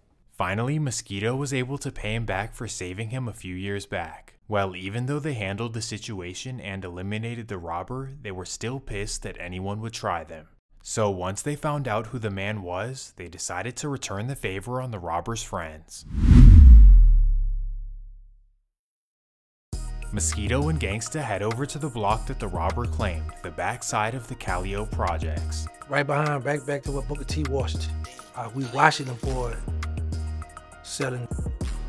He got his money out count. As soon as they see the money, Gangsta and Mosquito hop out and go over to rob him. Let's run down on him. Man, let me get that. I ain't giving up nothing. Cussing, talking crazy. The man doesn't want to give anything up and starts talking crazy to the Hot Boys. That's when they turn the 211 to a 187. Open fire on him. And still took the money. And took his gun. The victim wasn't well known and wasn't from the Calliope either, so this thankfully did not start a beef. But regardless, at this point, Mosquito was completely out of control. Mosquito was just trigger happy. After he had bust that gun that first time, there was no looking back for him. Now that I'm old, I sit back senseless homicides. It wasn't nothing like tied to the street like our drugs or this one beefing with this or this was. It was like periodically might go over here and take a hit or might go over here and rob this person or this person say something wrong out his mouth. What are we talking to? Up your gun, you shoot him. It was one of them situations because once Mosquito got his hand on a gun, it was crazy. This is how the Hot Boys transition from hustlers that you don't want to mess with to cold gangsters who will rob you, cross you, or eliminate you just because they want to be bad. And with this mentality, they were bound to make everyone in New Orleans their enemy. Nobody likes a thief, and definitely not a thief who will cross their own allies. To this point, thankfully, the whole Third Ward was unified as the Magnolia, Melf, and Calliope could hang out in each other's projects. It was always the Third Ward versus everyone. But then the Hot Boys would somehow ruin everything. So here is the crazy story of how it all starts. In 1994, the biggest kingpin in the Melf had a baby mother who lived in the Magnolia. And because of the Magnolia and Melf's close relationship, he felt safe using his baby mom's apartment as a stash house.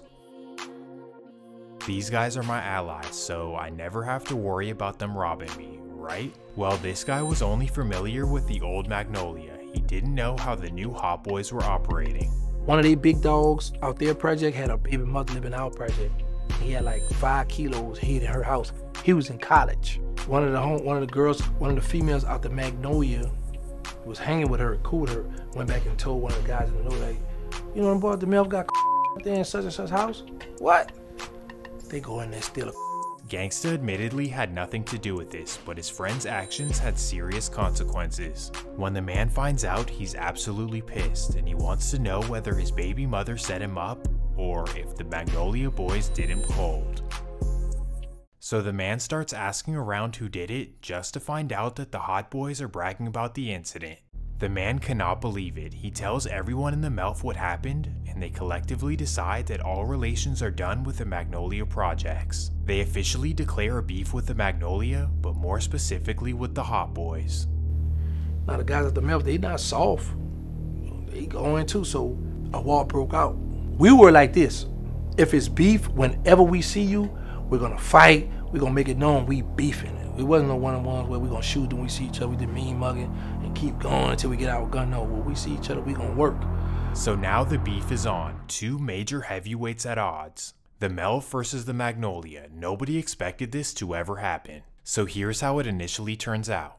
From June to November of 1994, the Melphamine Project lost 11 people, and according to the paperwork, Mosquito and Gangsta were responsible for 9 of these. For one project to lose 11 people in under a year is pretty much unheard of. But in a city like New Orleans, this is how serious the beefs can get, especially in 1994. In fact, in 1994, the city of New Orleans saw 424 homicides. This is the 2nd deadliest year ever recorded in American history, just behind East Palo Alto in 1992. This was a time where truly every single day in New Orleans could be your last. Bodies were dropping left and right in the city of New Orleans, and the craziest part is that none of these included a hot boy. What the hell?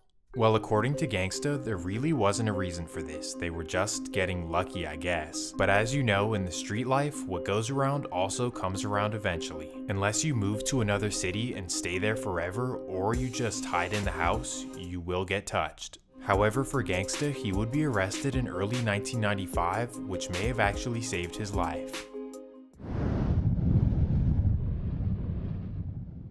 He was initially charged with attempted murder, but pled down to assault and was given 1 year in prison. So from April of 1995 to May of 1996, Gangsta was located in WCI prison. The judge decided to sentence him lightly with the hopes that he would change his life around once he got out. But come on guys. But to his credit and in his defense, when he got out, all he wanted to do was have some fun.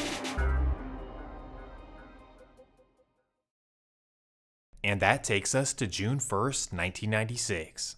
It's a huge day in New Orleans as the annual Super Fair takes place in the Superdome. Here, everyone can enjoy fun activities, dress up in fresh gear, and holler at new girls. Typically, large gatherings in New Orleans do not end well, but thankfully this venue has heavy security and metal detectors, so everyone can leave the beef at home. So on this day, Mosquito, Gangsta, and the rest of the Hot Boys roll into the fair with no beef on their minds. However, the beef with the Melf is still strong, but who's going to initiate a beef in this kind of setting?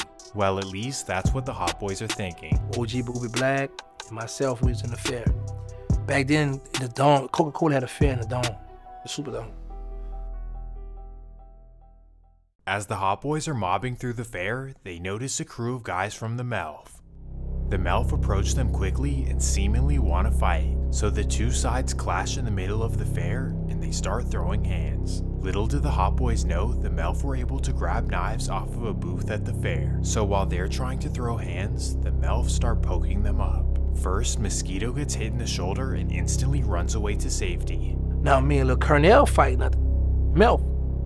He got his head down, so I don't know, he got a little steak knife in the fair. He hits me in my chest, right up under here.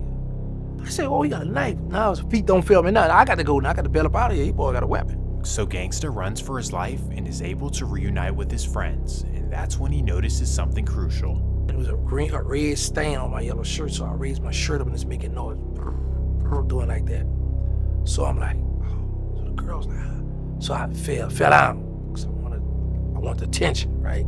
They called the ambulance. I should have never did that because they charged me for getting in the ambulance just to go right up the block to Charity Hospital. Gangsta is able to make it to the hospital in time where the doctors are able to stop his wound and stitch up his lungs. But my lungs had collapsed, so they gave me like 30-something staples down my stomach. He thankfully survived this scary incident, but this right here was what brought him right back into stepping after his prison sentence. He now knew that the Melf were determined to get him gone, so he needed to move accordingly. And now we're 2 weeks after the fair, June 15th, 1996. It's a Saturday afternoon and Gangsta and the Hot Boys are across the river, ducking low, seeing what they're gonna do for the night. It's a rainy, where it's like, it finished raining, I mean. You know, I'd be still looking kind of dark, streets so bad. I wanted to go and kill nobody's, the females we knew. But some of my homeboys didn't have no girls, so all of them didn't want to go because they didn't have a girl back then. So it was like, man, we're going back to the project. I was outvoted because I was riding in the car with them. Go back in the project. So he's driven back to the Magnolia and they're all outside posted with nothing to do. As they're hanging out on the block, an ice cream truck pulls up and a girl asks Mosquito for a quarter. So Mosquito hands her a quarter to get the ice cream, and for whatever reason this makes Terrence really mad. She asked Mosquito for a quarter, he give her a quarter to get out. I said, you gonna give her a quarter? I said, when them boys, the Melf come back here, I'm the one gotta go to war with you. And you gonna give her a quarter, and you and him fussing about his money. Gangsta was already upset that his boys didn't want to go to Kenner, and now this makes him even more mad. But then out of nowhere, something completely changes his mood for the better. So at this time I'm kneeling down, pretty fine girl named Carmelita walked past me, walk out in the street, she turned around, she said,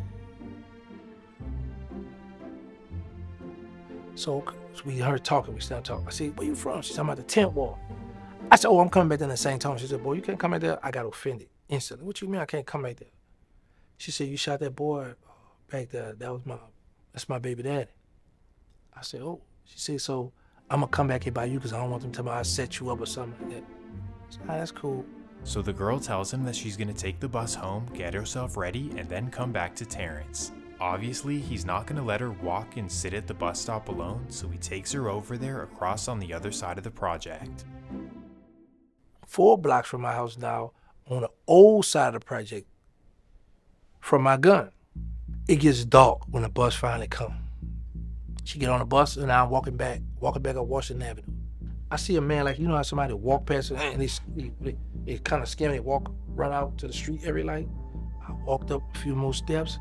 That's when I hear, gangsta, gangsta. Instead of me looking across the street where the voice coming from, because there's a guy by the store, he's calling for me.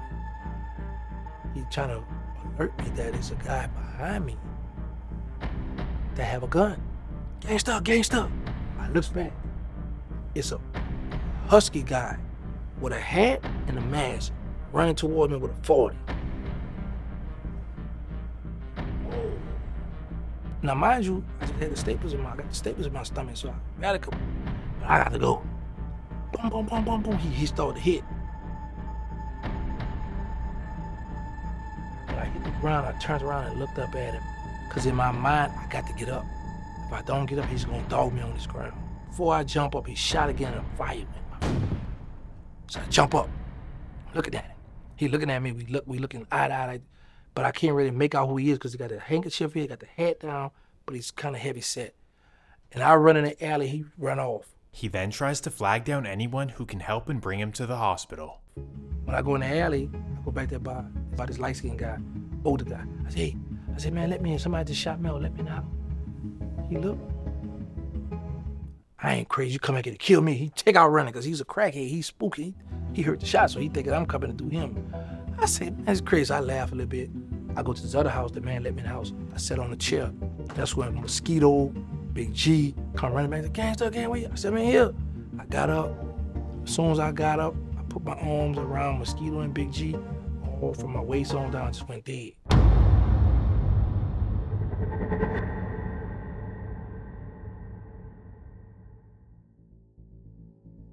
Gangsta's rushed to the hospital and things are not looking good.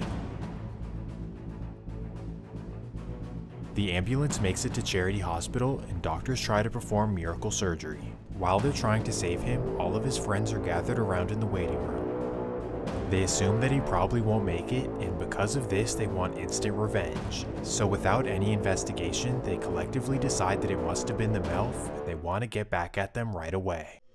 So directly from the hospital, the Hot Boys hop in 2 cars and head over to the MILF. They're so angry and hellbent on revenge that they can't even think logically. So as soon as they arrive to the rival projects, they start unleashing at anyone outside. During the incident, a couple guys from the MILF get injured and they're rushed to the same charity hospital. So now with both Gangsta and guys from the MILF in surgery, both projects are waiting in the waiting room. The guys out the MILF, they're in the hospital. They come to the hospital to see their people. OG Booby Black Kid are still in the hospital, so if they leaving to go do something, go to the elevator, they come in, get off the elevator, they meet up, they up guns in the hospital. And now they're in the hospital, they meet up, and now guns are drawn. My mother come like, yo, stop, they put them up. Calm down. This could have been really ugly, but thankfully both sides are able to calm down and they begin to talk it out. The MILF explained that they didn't even know that something had happened to Gangsta, and of course that they had nothing to do with it. Of course, due to the beef, the Hot Boys are not so certain, but the only way to know is to wait for Gangsta to survive the surgery. So in the meantime, everyone is waiting in the hospital for Gangsta to come out and to tell them who did it. Finally, he makes it out of the surgery and he tells the Hot Boys that it wasn't the MILF who did it. He tells them that he doesn't know exactly who it was, but it definitely was not somebody he recognizes from the MILF. Now the major question remains, who did this to Gangsta Williams? So while he's recovering in the hospital, the Hot Boys are roaming around the city trying to figure out who did this. And finally, when Gangsta is released back to the projects, his boys tell him who they think was responsible. The attack actually did not come from rivals. In fact, we believe that somebody within our own projects wanted you gone. So now an internal beef broke out in the Magnolia, the Hot Boys versus everyone else. I left, went home. I got my tub, my mother cleaned me up, she was putting a bandage on me. I hurt. I said, oh mama, that sounded like that Mac Booby getting off on somebody. All the while that AK was getting off on him. That's when he lost his arm. One people, Kevin Gates right now, he got the one arm. In that walk we had going on in the project, we beefed with one another. This was the in-house beef. So you got us running around in the courtyards with AKs, Mac 9 and hallway out looking and... So now, not only were the Hot Boys at war with the MILF, but they were at war with the clique in their own project. This is a sticky situation, and because of this, they must watch their backs at all times. They have to watch out for rivals, and now their own project. How crazy is that? So because of this predicament, Gangsta and the Hot Boys started hanging out in other projects that they got along with. And that fast forwards us a month to mid-July of 1996. This particular morning, it was another day where it looked a little muggy, but then it's during the summertime. Because Sterling was sitting on the porch in the project chilling. And when I pulled up, I was like, I said, yo, wanna go on Canal Street, get some tennis shoes or something? He's like, yeah, I ain't doing nothing, jump in the car with me. Canal Street, let's go ahead and go to the Iberville project. We go to the Iberville project. We left our guns in the Magnolia because we was leaving from there to go to Canal Street, get some shoes, tennis shoes, and go back. At this time, the Magnolia and Iberville are close allies, so Gangsta thinks that it's a comfortable place to be. So Gangsta and Sterling are in the middle of the project talking to their biggest dog named Mumsy. And that's when a girl starts to alert them. So as we talking, this guy come, putting a handkerchief around his face. She said, y'all better run, that boy got a gun. So I'm looking at Mumsy, looking at her like, who is this fool? Because we back here by you. It's your project, what's up? Now he reaching, oh, it's time to go. We take out running. Hit a shot.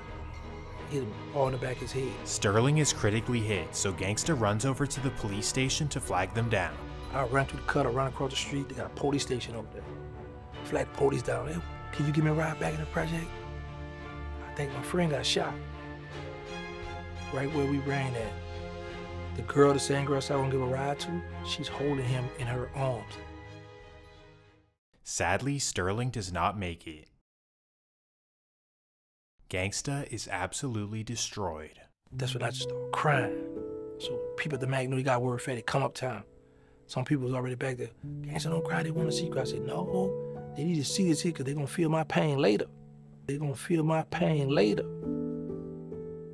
Through all of the beef and drama, Gangsta never expected a hot boy to die, especially not on a day like this where they're hanging out in a friendly project. So quickly, his pain turns into anger, and him and the hot boys are completely against the Iberville project.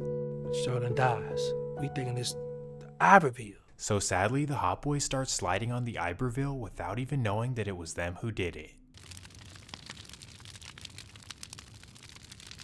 So, going back there, dress up like a woman. 4 of us go back there.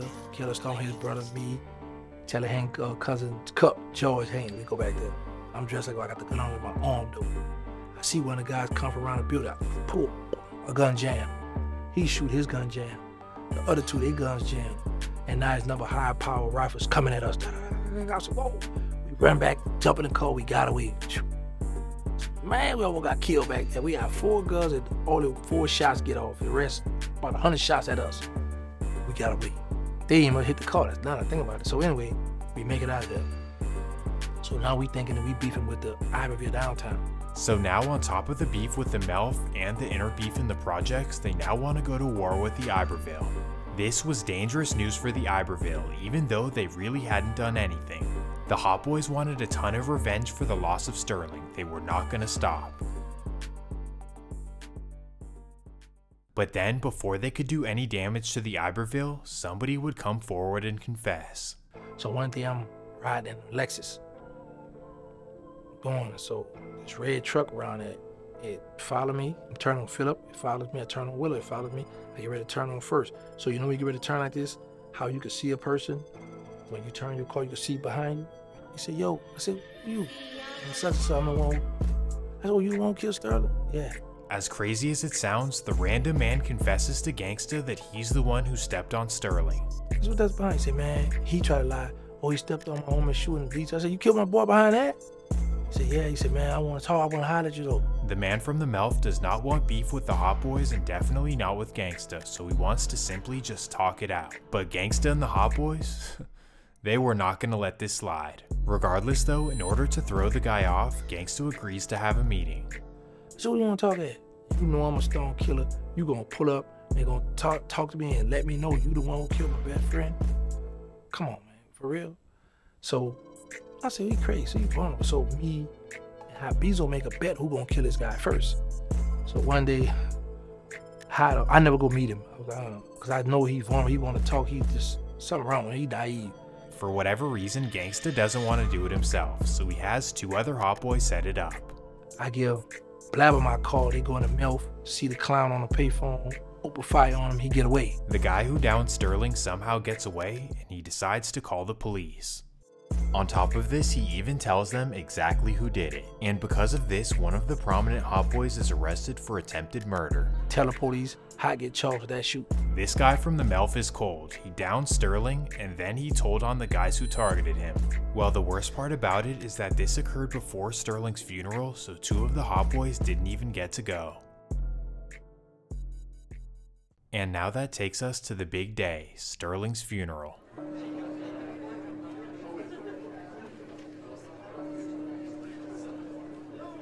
It's a somber day for the Magnolia as one of their most beloved members is being laid to rest. Well, because all the hot boys are there, and of course the beef, NOPD warns everyone at the funeral that there might be a drive-by. The police say it's a possibility it's about to be a drive-by.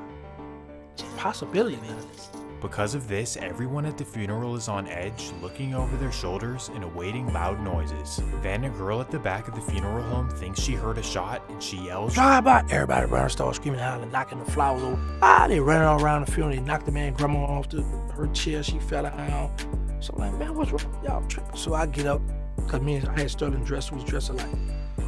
I get up, lean over the coffin, hug my boy. My brother, everybody pull out their guns, so they standing in front. Me, while I'm holding Sterling, they stand out. So everyone runs outside while Gangsta and the hot boys remain by the casket. But then, for whatever reason, Mosquito sprints outside with some other intentions. Mosquito gets the bright idea, well, I want to get in a gunfight. He run out the back of the funeral home and come around. He run out and come around and to face whoever brought the shoot the funeral home. He run into the police. Go to jail for the gun. So now not only is the funeral interrupted, but Mosquito is also taken off to jail. A felon in possession, not good news. Now mind you, Sterling dead. Dooney is in jail now. Dooney in jail, one of the original hot boy. He in jail. So that just leave me and Mosquito out on the streets. But Mosquito get caught with the gun, so he go to jail for the gun. So I'm just the only one out on the streets. So now it's Gangsta by himself in the Magnolia. All of his friends are either deceased or now locked up. On top of this, Mosquito gets a huge sentence for his minimal crime. He gets 7 years for the gun. He gotta go to magistrate court. They release him from jail.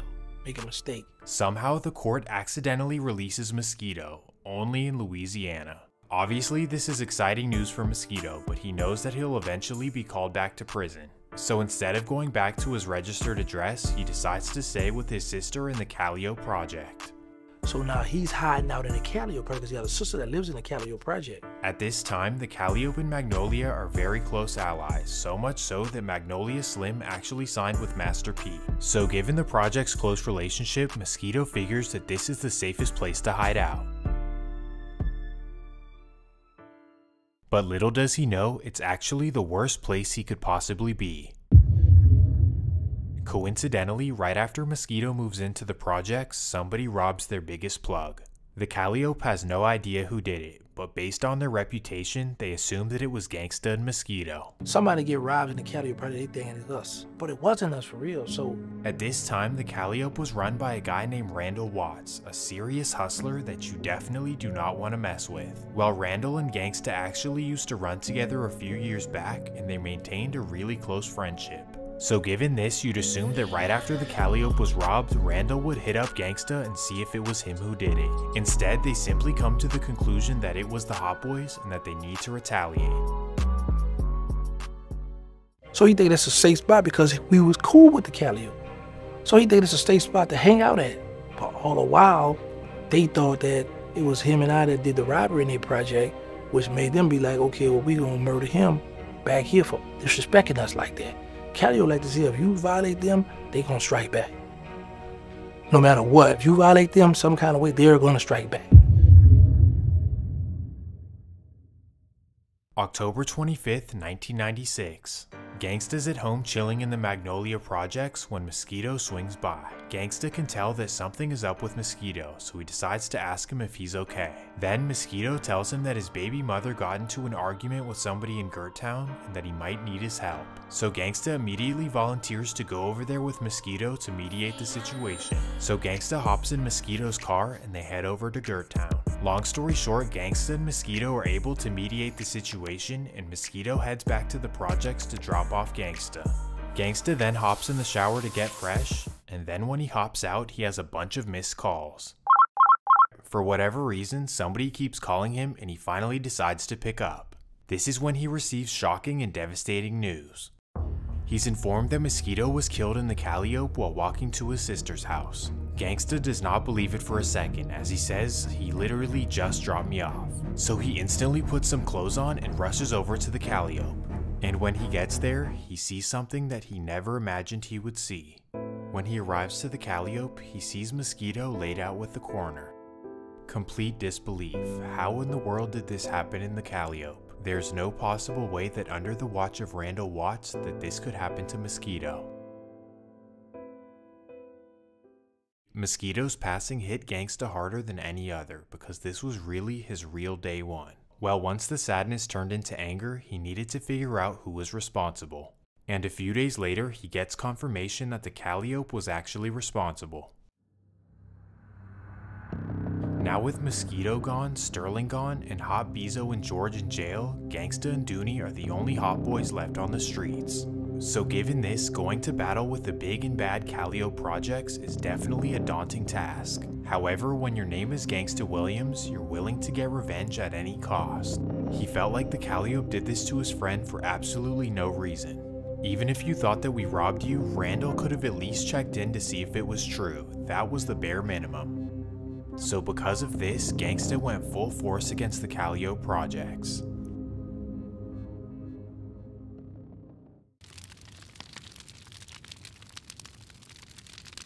In fact, between November 1st of '96 and New Year's, the Calliope lost 5 members. Third Ward New Orleans was at each other's necks like never before, the Magnolia versus both the Calliope and the Melf. Absolute chaos and mayhem every single day, I kid you not. But believe it or not, in the midst of all this, there was also some positive aspects. At this exact time, both sides were making major strides in music, especially with Birdman's Cash Money Records. With artists like Lil Wayne, BG, Juvenile, and Turk, New Orleans was about to be on fire. Birdman had the genius vision to combine them as a group, except all he needed was a name. So he decided to ask his little brother Gangsta for input, and here's how it would go. When the Hot Boys, the rap group come out, Hot Boys, and Baby was like, man, I need a name for my group. We ride on the bus, thinking about 30 minutes. I say, name the Hot Boys. He said, yes, I like that, but what it mean? I mean, you look good, you dress nice, you got jewelry, you got girls, call, murders, you a hot boy. So this is how the Hot Boys started, and they instantly caught fire. So essentially, as the Hot Boys street crew was fading away, the Hot Boys rappers were off and running. And for the Calliope side, well, Master P had recently returned from Richmond, California, and he started developing artists. In particular, he focused on his artist Soulja Slim, who was previously known as Magnolia Slim. So obviously, with Slim signed to the now rival side, things could potentially get tricky. However, both sides decided to separate business from the streets, and they allowed each other to thrive on their own, meaning that just because Slim was signed to the now rival side did not mean he was a knob. This is mostly because Master P's cousin Randall Watts personally informed Gangsta that he was not the one who called the hit on Mosquito. He told him that neither he or Master P had beef with the Magnolia, and in fact that it was another clique in the Calliope that did it. Randall was the man, the colonel, the big dog back there. Whatever he said, they listened, he moved. When Mosquito got killed, Randall come into Magnolia and talked to me. He was like, listen, I don't have nothing to do with that. He said, you my boy, they're my people back there, so I ain't gonna get that. I said, nah, that's cool. Because I know how powerful they were back there. I know they gonna ride together. So even though Cash Money and No Limit were on rival sides, they pretty much would leave each other alone. But then in the summer of 1997, a major event would potentially jeopardize this. June 6, 1997. It's a sunny, hot day in New Orleans, and Randall is hanging out in the Calliope courtyard. The courtyard happens to be located right across from the police station, so it's the safest place to be amidst the beef. So Randall is hanging out and chopping game with his friends without knowing that somebody's out looking for him. Out of nowhere, somebody comes creeping through the buildings with bad intentions, and then they walk right up to Randall.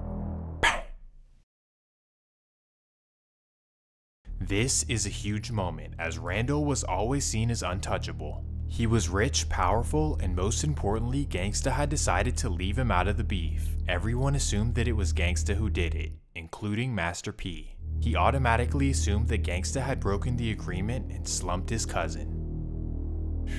This was bad news, but little did he know, Gangsta literally had nothing to do with it. In fact, he had something much more important going on that same exact day. June 6th, my daughter, Tasia, was born. I get a beat. Man, Randall just got killed. What? Called back to the payphone, and it just killed Slim. I said, man, no, I don't believe that. That shook me and the Calliope, because nobody didn't believe where Randall got killed at. The person didn't have enough heart to come, because it's the police station right here, and he got killed like right here. Bar, Rose Tavern, said right across the street. So it was like, who did that? Fingers pointed at me. Gangsta was wrongly blamed, and he could easily prove that it wasn't him. However, because of his silly pride as a gangster, he felt like dispelling the rumors would make him look soft. Back then, I'm like, I'm not about to go explain myself to these guys because we are at war, but I had proof where I was at that night. I was at Two-Row Hospital when my daughter was being born that same day. Well, not only did Gangsta not do it, but he was actually hurt by Randall's loss, despite their sides being at odds. Even throughout the Magnolia and Calliope beef, Randall and Gangsta stayed in contact. Matter of fact, when me and Randall was hanging together, I was supposed to be in the movie Bout It movie. But when the beef jumped off and they put the Calio in us, I was like, oh no, I can't go, I ain't gonna be able to be in the movie now. That's over with, you know. But me and Randall would still talk because me and Randall used to run together. So it's like, you know, that's my people, it's family over here, but you know, man, you tight, you my boy, so I'm not gonna get mad. It really made no sense that Gangsta would do this, but because he didn't dispel the rumors, Master P allegedly wanted him gone. First rumor was P had 15,000 on my head. Then it went to 30,000 on my head. Then it went to 100,000. So I told P, cuz I said, you tell P if I catch him in the city, but we gonna hold court. I'm gonna try to see him. I'm gonna bust him up. So P was like, man, I want to talk. I need to meet with him. I want to talk with him. I was like, no, I ain't want to talk, because I was like, he might be too powerful. He got money now. He might have the police, anybody pull up and get me, handcuff me, because they was doing that down my way. Get the police, pull you over there, you go in jail for a traffic ticket, they handcuff you, bring you to your enemy, and now you're getting slumped. So I didn't want to meet with him, but he did a song, I Got Family Here, you know, reached, you know, talking like that. Then he did a Fed, the reason why I speak on this now, because he did a Fed magazine interview. He said, you know, they was pointing the finger at Gangsta, saying Gangsta killed my cousin, but he found out later Gangsta had nothing to do with that. And me and him had a runner in the park. I didn't know him, he didn't know me.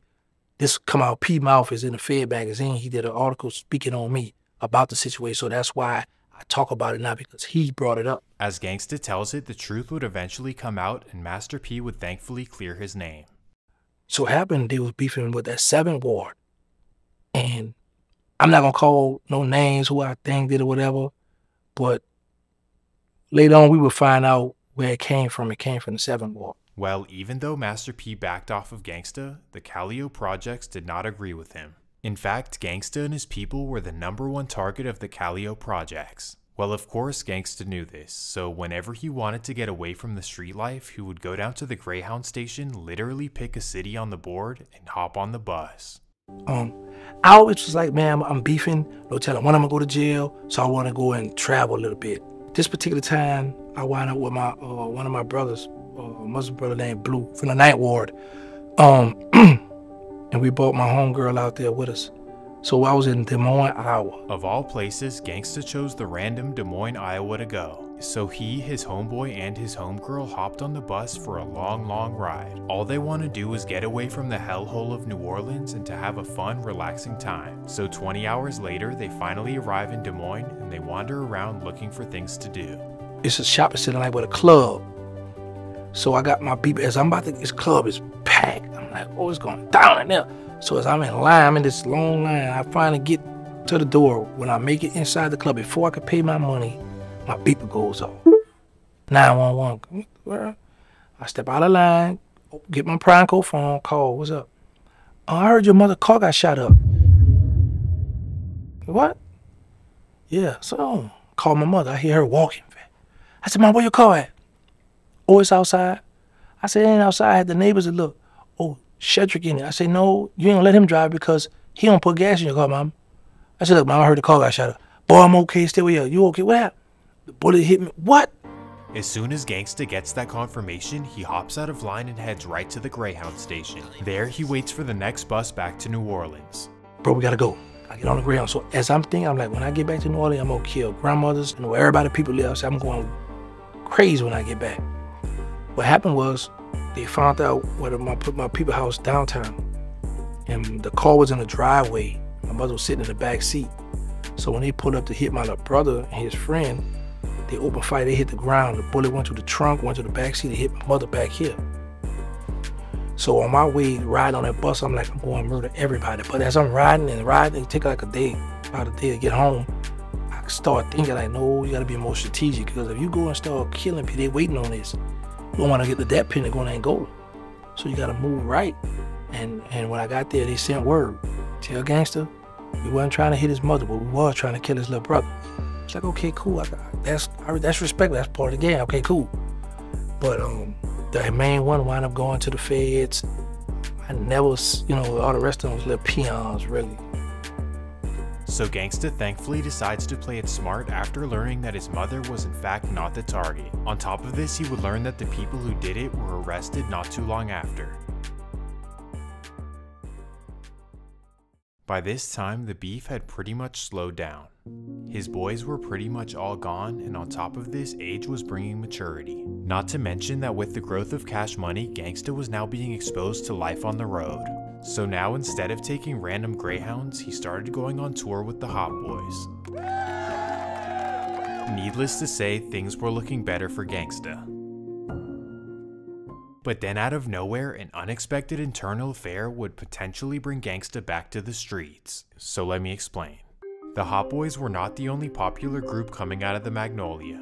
In fact, Cash Money had a group called UNLV who had a hit song called Drag 'Em by the River. Well, after their song blew up and they started getting recognition, UNLV wanted more money from Birdman. Birdman wasn't going for it as his main focus was the Hot Boys, and this is where tensions arose. Yellow Boy had that, he that Drag 'Em from the River had that hot song bumping.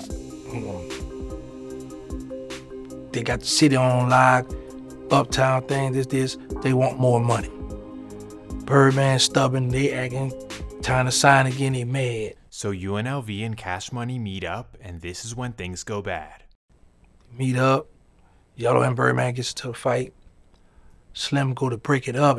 Tech 9, who's with the Yellow Boy group, thought that Slim was about to jump in and he stole off on Slim. When Gangsta finds out, he's livid that somebody would put their hands on his big brother, and of course, he's eager to do something about it. Like I said, I wasn't gonna trip off it, but when I heard Tech had put his hand on Slim, I went riding around and looking for him. Just like that, Gangsta is back to his old ways, and now it's internal beef in the Magnolia. But thankfully, Gangsta is unable to find the guy who put his hands on his brother. I didn't see Tech. That's a good thing too. Nobody wins when the family's beefing, so thankfully he doesn't catch him and the tensions ease up. But then out of nowhere, tragedy strikes. On April 5th, 1997, UNLV rapper Yellow Boy is found deceased in New Orleans. Of course, instantly Gangsta is blamed, and even to this day, people believe he did it. However, he has proof that neither him nor Cash Money had anything to do with it. So from there, the day Yellow Boy was killed, Birdman, Slim, myself, Wayne, PG, Turk, Juvie, a few more people, we out in Lafayette at a concert. The night Yellow Boy was killed, we was all in Lafayette at a little regular motel. It was like a little motel, not a hotel, them little motel, like apartment complexes. It was that. So that's when they went to spread all these rumors, oh baby, this baby. Man, we was all in Lafayette. So they got the proof, because you know they had the book stuff and paper stuff back then. So they got the proof on all that stuff back then. That's why the feds or the police never went, picked this man up in no investigation and all that, because they knew exactly where he was back then. But still, the loss of Yellow Boy was a major loss to New Orleans. He was a big up-and-coming rapper, and who knows where his career could have gone. Well, the story moves on to 1998, and at this point, Gangsta really doesn't want to be in the streets. He's now 23 years old, and life on the road with the Hot Boys is much better than life in the projects. So at this point, he hasn't left the city, but he definitely has plans to do so. He survived all of these wild years of beefing without dying, and without ever getting serious prison time. There were so many incidents in this story where things could have gone wrong, and Gangsta is just happy to have survived it all. But little does he know, the feds have been investigating him for months on end. And that takes us to March 6, 1998. That night, I had 3 houses I would sleep at, either in the project, either in the 17th ward or the 13th ward. This night I was undecided, so I was in the project. I wanted some cinnamon rolls. I asked my brother, bro, you feel like going to Tasty Donut and get me some cinnamon rolls? Yeah, I go. He goes to get the cinnamon rolls. I go in my mother's room, I just sit on the edge of her bed and I just lay down, like with a foot on the floor and just lay in her bed. My brother took a while, fell asleep. Then I kicked my shoes off, jumped up there to bed with my mother. I get up around 5, 7 in the morning, I reach down in the bag, I bit off the cinnamon roll. When I put it down, boom, boom, boom, boom, boom, boom, knocking on the door, loud. FBI, is Gangsta here?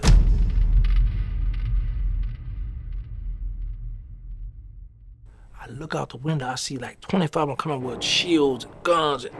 I say, man, I wonder what my brother done did now, because this fed, I used to go to state for murders. This not me. My mother get up, who is it? FBI, is Gangsta here? She opened the door. Yeah, he in the room. I always best when I said, Mommy told him. He told people I was there.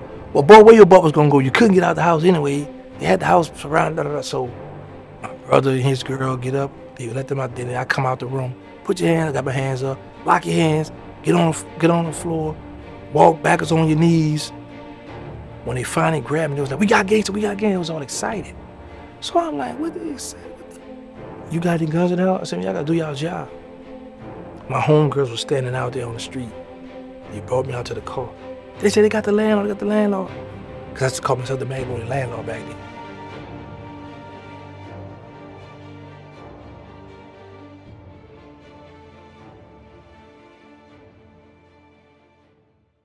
Gangsta is taken to jail with no idea in his head what he could possibly be arrested for. When he gets there, they show him his charges, and he doesn't even know what they mean.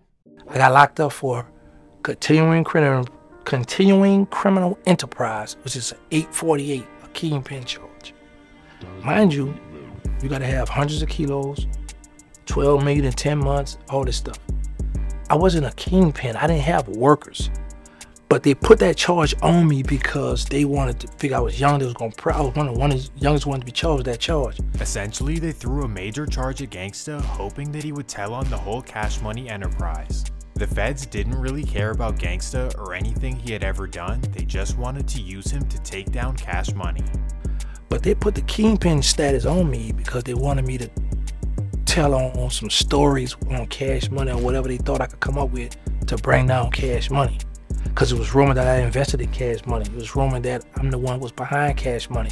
And that wasn't true, but it was in my paperwork. So when I pled guilty to my factual basis, all this is public records. They waived it. They didn't throw the statement out. They waived it because they thought that later on, if I wanted to cooperate, that I come back and say, yeah, I invested in Cash Money. Yeah, I took a hit for this one. Yeah, I took a hit for that one. Yeah, I did it. They thought I would come back. They thought it was going to break me with the Cash Money. I was like, no, I'm not. This family, they take care of me. I don't know. I'm going to lay down, you know. With no evidence, this is kind of strange. It's almost like Gangsta was a scapegoat. Like, of all people, why did they choose him to throw the charges on? Well, he kind of says that it's because he had money in the safe, but I don't know. You guys tell me what you think. Yes, I had $375,000 in a safe at grandma's house. Baby had thousands of dollars for me that I would just leave on the bus. So that's how the rumor started. I owned Cash Money, or I invested in Cash Money, because when we would hustle, go on tour, I would leave money. Well, even though the charges were bogus, fighting a case in federal court is really, really hard. As DJ Vladimir tends to say, the feds have a 97% conviction rate. Well, Gangsta fought this case for months and months and months, but the feds were definitely playing hardball. They were only willing to let him free if he would give up information on Cash Money.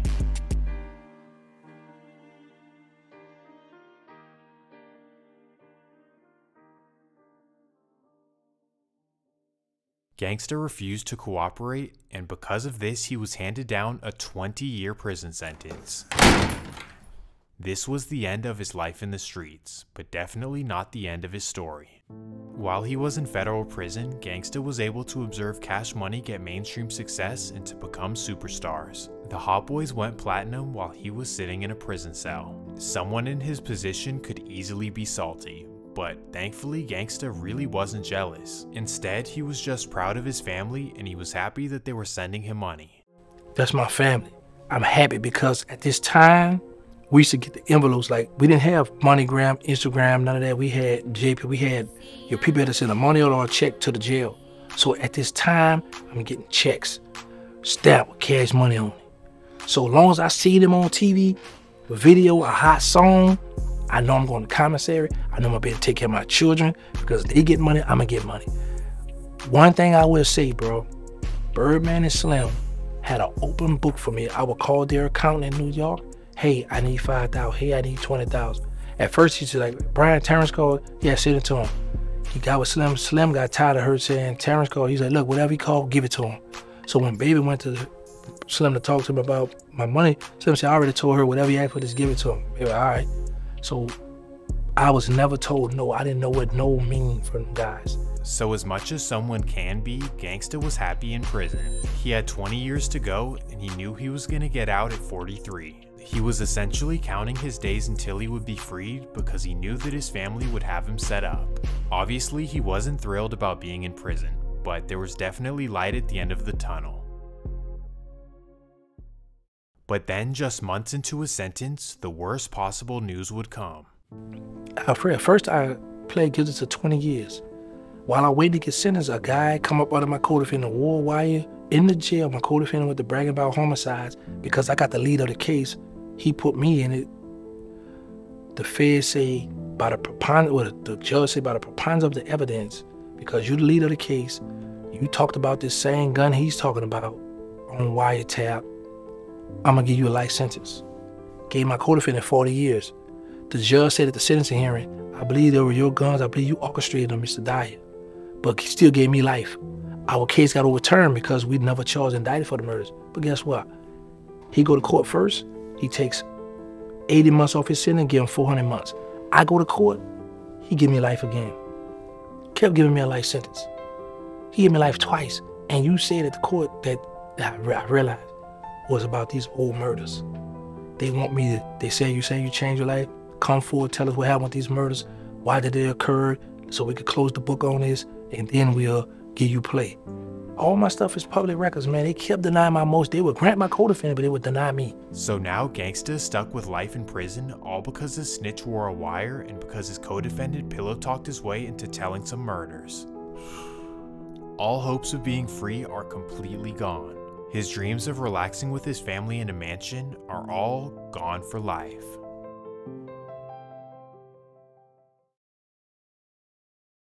Then, just months after this, he would receive some horrible news. After the loss of Sterling and Mosquito and Gangsta getting life in prison, all that was left of the Hot Boys was Dooney.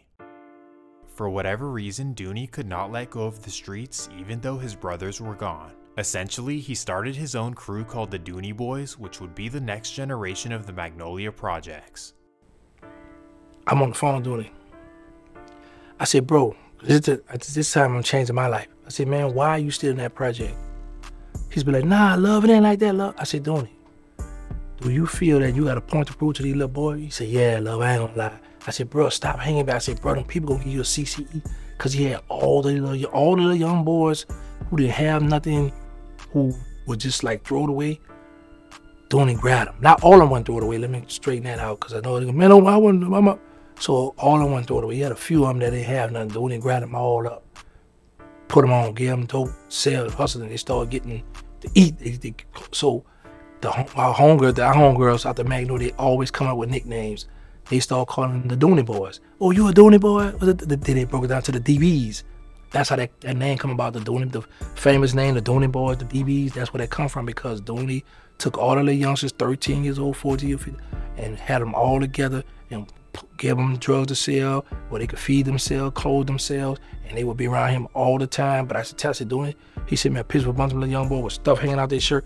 I said, boy, you gonna get a CCE. After getting his own kingpin charge, Gangsta was warning Dooney to not make the same mistakes. Get out of the streets, because you're either gonna go to jail or you're gonna end up dead.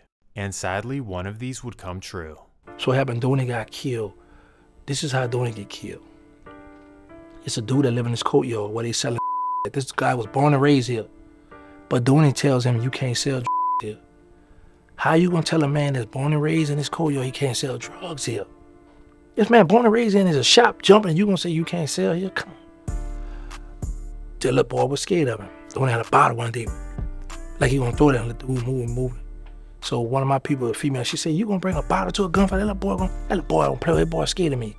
The next day, 1 o'clock in the afternoon, that little boy come around there and shot down the courtyard, hit Dooney in the side. Killer Stone came, they go upstairs, they say their prayers. I had just got the phone with Dooney. They say their prayers. Dooney got an ambulance, died of internal bleeding. 1 bullet to the side. When Gangsta received the news in prison, he was crushed. Crushed me, man. But here's the thing. I was just going with my, like, I don't live this life anymore. I want to change. I'm studying my religion.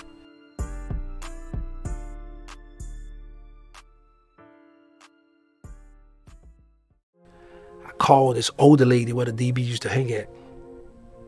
She said, some of the Dooney boys over here, they waiting to hear your call.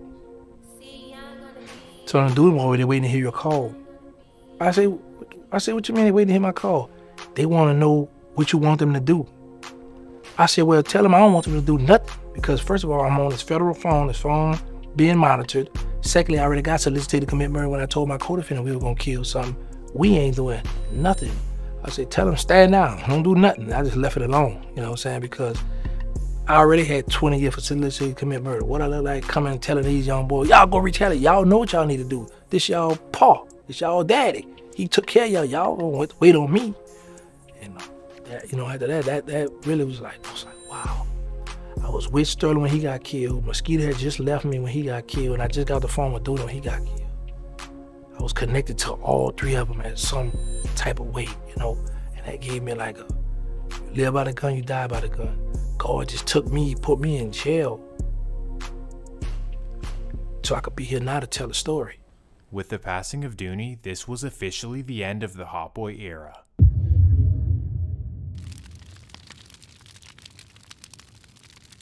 Well, even though the Hot Boys were done, sadly, a new generation would pop up in the Magnolia projects. The Dooney Boys, also known as the DBs, would be just as bad, if not worse, as the Hot Boys. But by this time, Gangsta had completely changed his life and wanted nothing to do with the streets of New Orleans. So I said, I'm just gonna leave it all alone and just let it be. And that's just the choice I made. So now with his new image on life, Gangsta has a lot of game to give and he can put things in perspective. I've never regretted nothing in my life, no. There's nothing I would change. People, if you could do one, no. That's why I can say I don't regret, because everybody who I did delete was in the game, was in the streets. And yeah, I don't have a right to say, okay, I could take this person like this, but it was fair game. When you're in the street, these are the rules. You don't know death or prison at the end of the day. It's war. Survival of the fittest. He acknowledges that once you join the street life, it's pretty much impossible to escape it. So he emphasizes conquering the peer pressure and never joining in the first place. First thing is conquering the peer pressure. When I came up, like I tell people, and it's no excuse, but when I came up, I was around gangsters, people that taught me how to survive in the streets. They don't have me. I didn't have that, so they got me now to show them like, hey, I've been through this, I've been to the feds. Soup in the mackerel. I've watched this stuff, I've seen this stuff. I understand what you're going through out here, but here's the thing. Stop worrying about the materialistic things, because you could say, this is my block. Had the best cars, had the finest females. When you go to jail, all that's gone, it's over with. Next man up. Your best friend gonna be trying to hump your girl, because first thing he gonna go by a house. You all right? You need something? Come and lay your head on my shoulder. You want something to drink? And he in the bed. When you call home, you hear that snoring. Who that is? You hear that man voice. Now you mad, you slamming the phone, you upset. So my thing is, stop worrying about what your friend's gonna say. Don't be afraid to say, no, I'm not getting in that car. No, I don't want that gun. No, I'm not gonna commit that crime, because when you go to jail, you're gonna be by yourself. We see it over and over again now with social media now, that friends turning on friends, friends turning their back, wives going the other way, because when you dog them women and girlfriends when you on the street, now you're in prison, they're gonna dog you. It's just the same thing. It's just, it's just around the circle. So I have a nonprofit called They Need Us. I reach out to the average youth. I talk to the average youth. I let them know this is what I've been through. This is what I've seen. I've been stabbed, shot, car wrecked, life sentence. I've been in juvenile state and fed. So there's nothing you can run on me. Well, after 20-some years of prison, Gangsta finally decided that he wanted another chance at life on the streets. So given the clever guy that he is, he figured out a way to achieve the impossible. He met with the FBI and he decided to give up all of the crimes that he and the Hot Boys ever did. And in exchange for closing all of these cases, the FBI decided to let him go free. Now before you call him a snitch, remember that everyone he was rolling with had already passed away. So talking about what he, Mosquito, Dooney, and Sterling did together really didn't harm anyone. It was a win-win, no-brainer for Gangsta, but because he made the no snitching rules, a lot of people were not happy. So of course, me being me, I asked him what he thought of people who call him a rat. When you see me, I like Velveeta. I always tell people this, words. We say back there, sticks and stone may break my bone, words don't hurt me. Because I say this. Some people say, no, you ain't rap, but I say, okay, yeah, I did snitch because I made the rules. Do not sit down with the people. And I did that. I accept my lick. Yes, I've denounced the streets, so I'm not in the streets anymore. I don't live that life anymore. But they call me a rat, a snitch. I'm fine with that. I have bulletproof emotions on his social media site. And plus, I'm winning. So It is what it is. I know back if I was in the street, they wouldn't talk to me like that.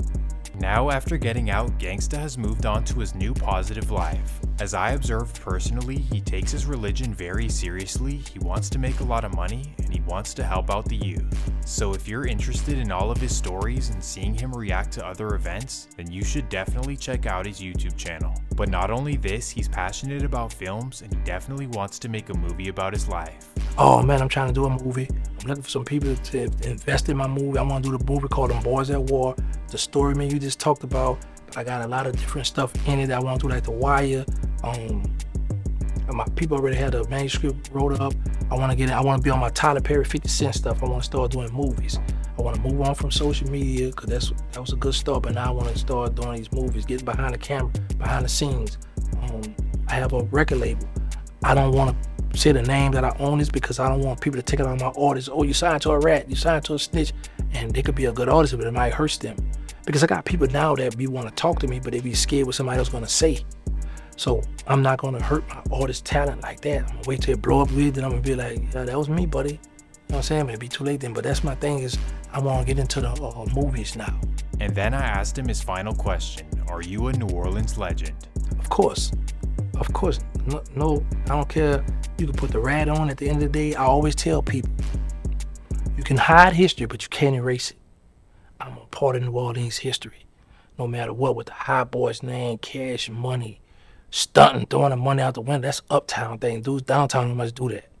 From New Orleans, baby. When I come home, New Orleans was dead, quiet. They wasn't talking about New Orleans. When I started telling them story, the spotlight went back on New Orleans. Come on, man. Some people, they still give me my props, but at the end of the day, I don't care because they know what it is. Even my haters know what it is because they still watch me. They like, I'm the people champ. Mr. Civilian, Terrence Gangsta Way, Mr. Answer right back. And guess what, y'all? Y'all tune into Swamp Stories. Whoo! What do you guys think? Did you enjoy the video? Well, if you did, you better subscribe and you better like the video. And definitely let me know in the comments what you thought and if you want to see more videos like this. On that note, Swamp Stories is out. Peace!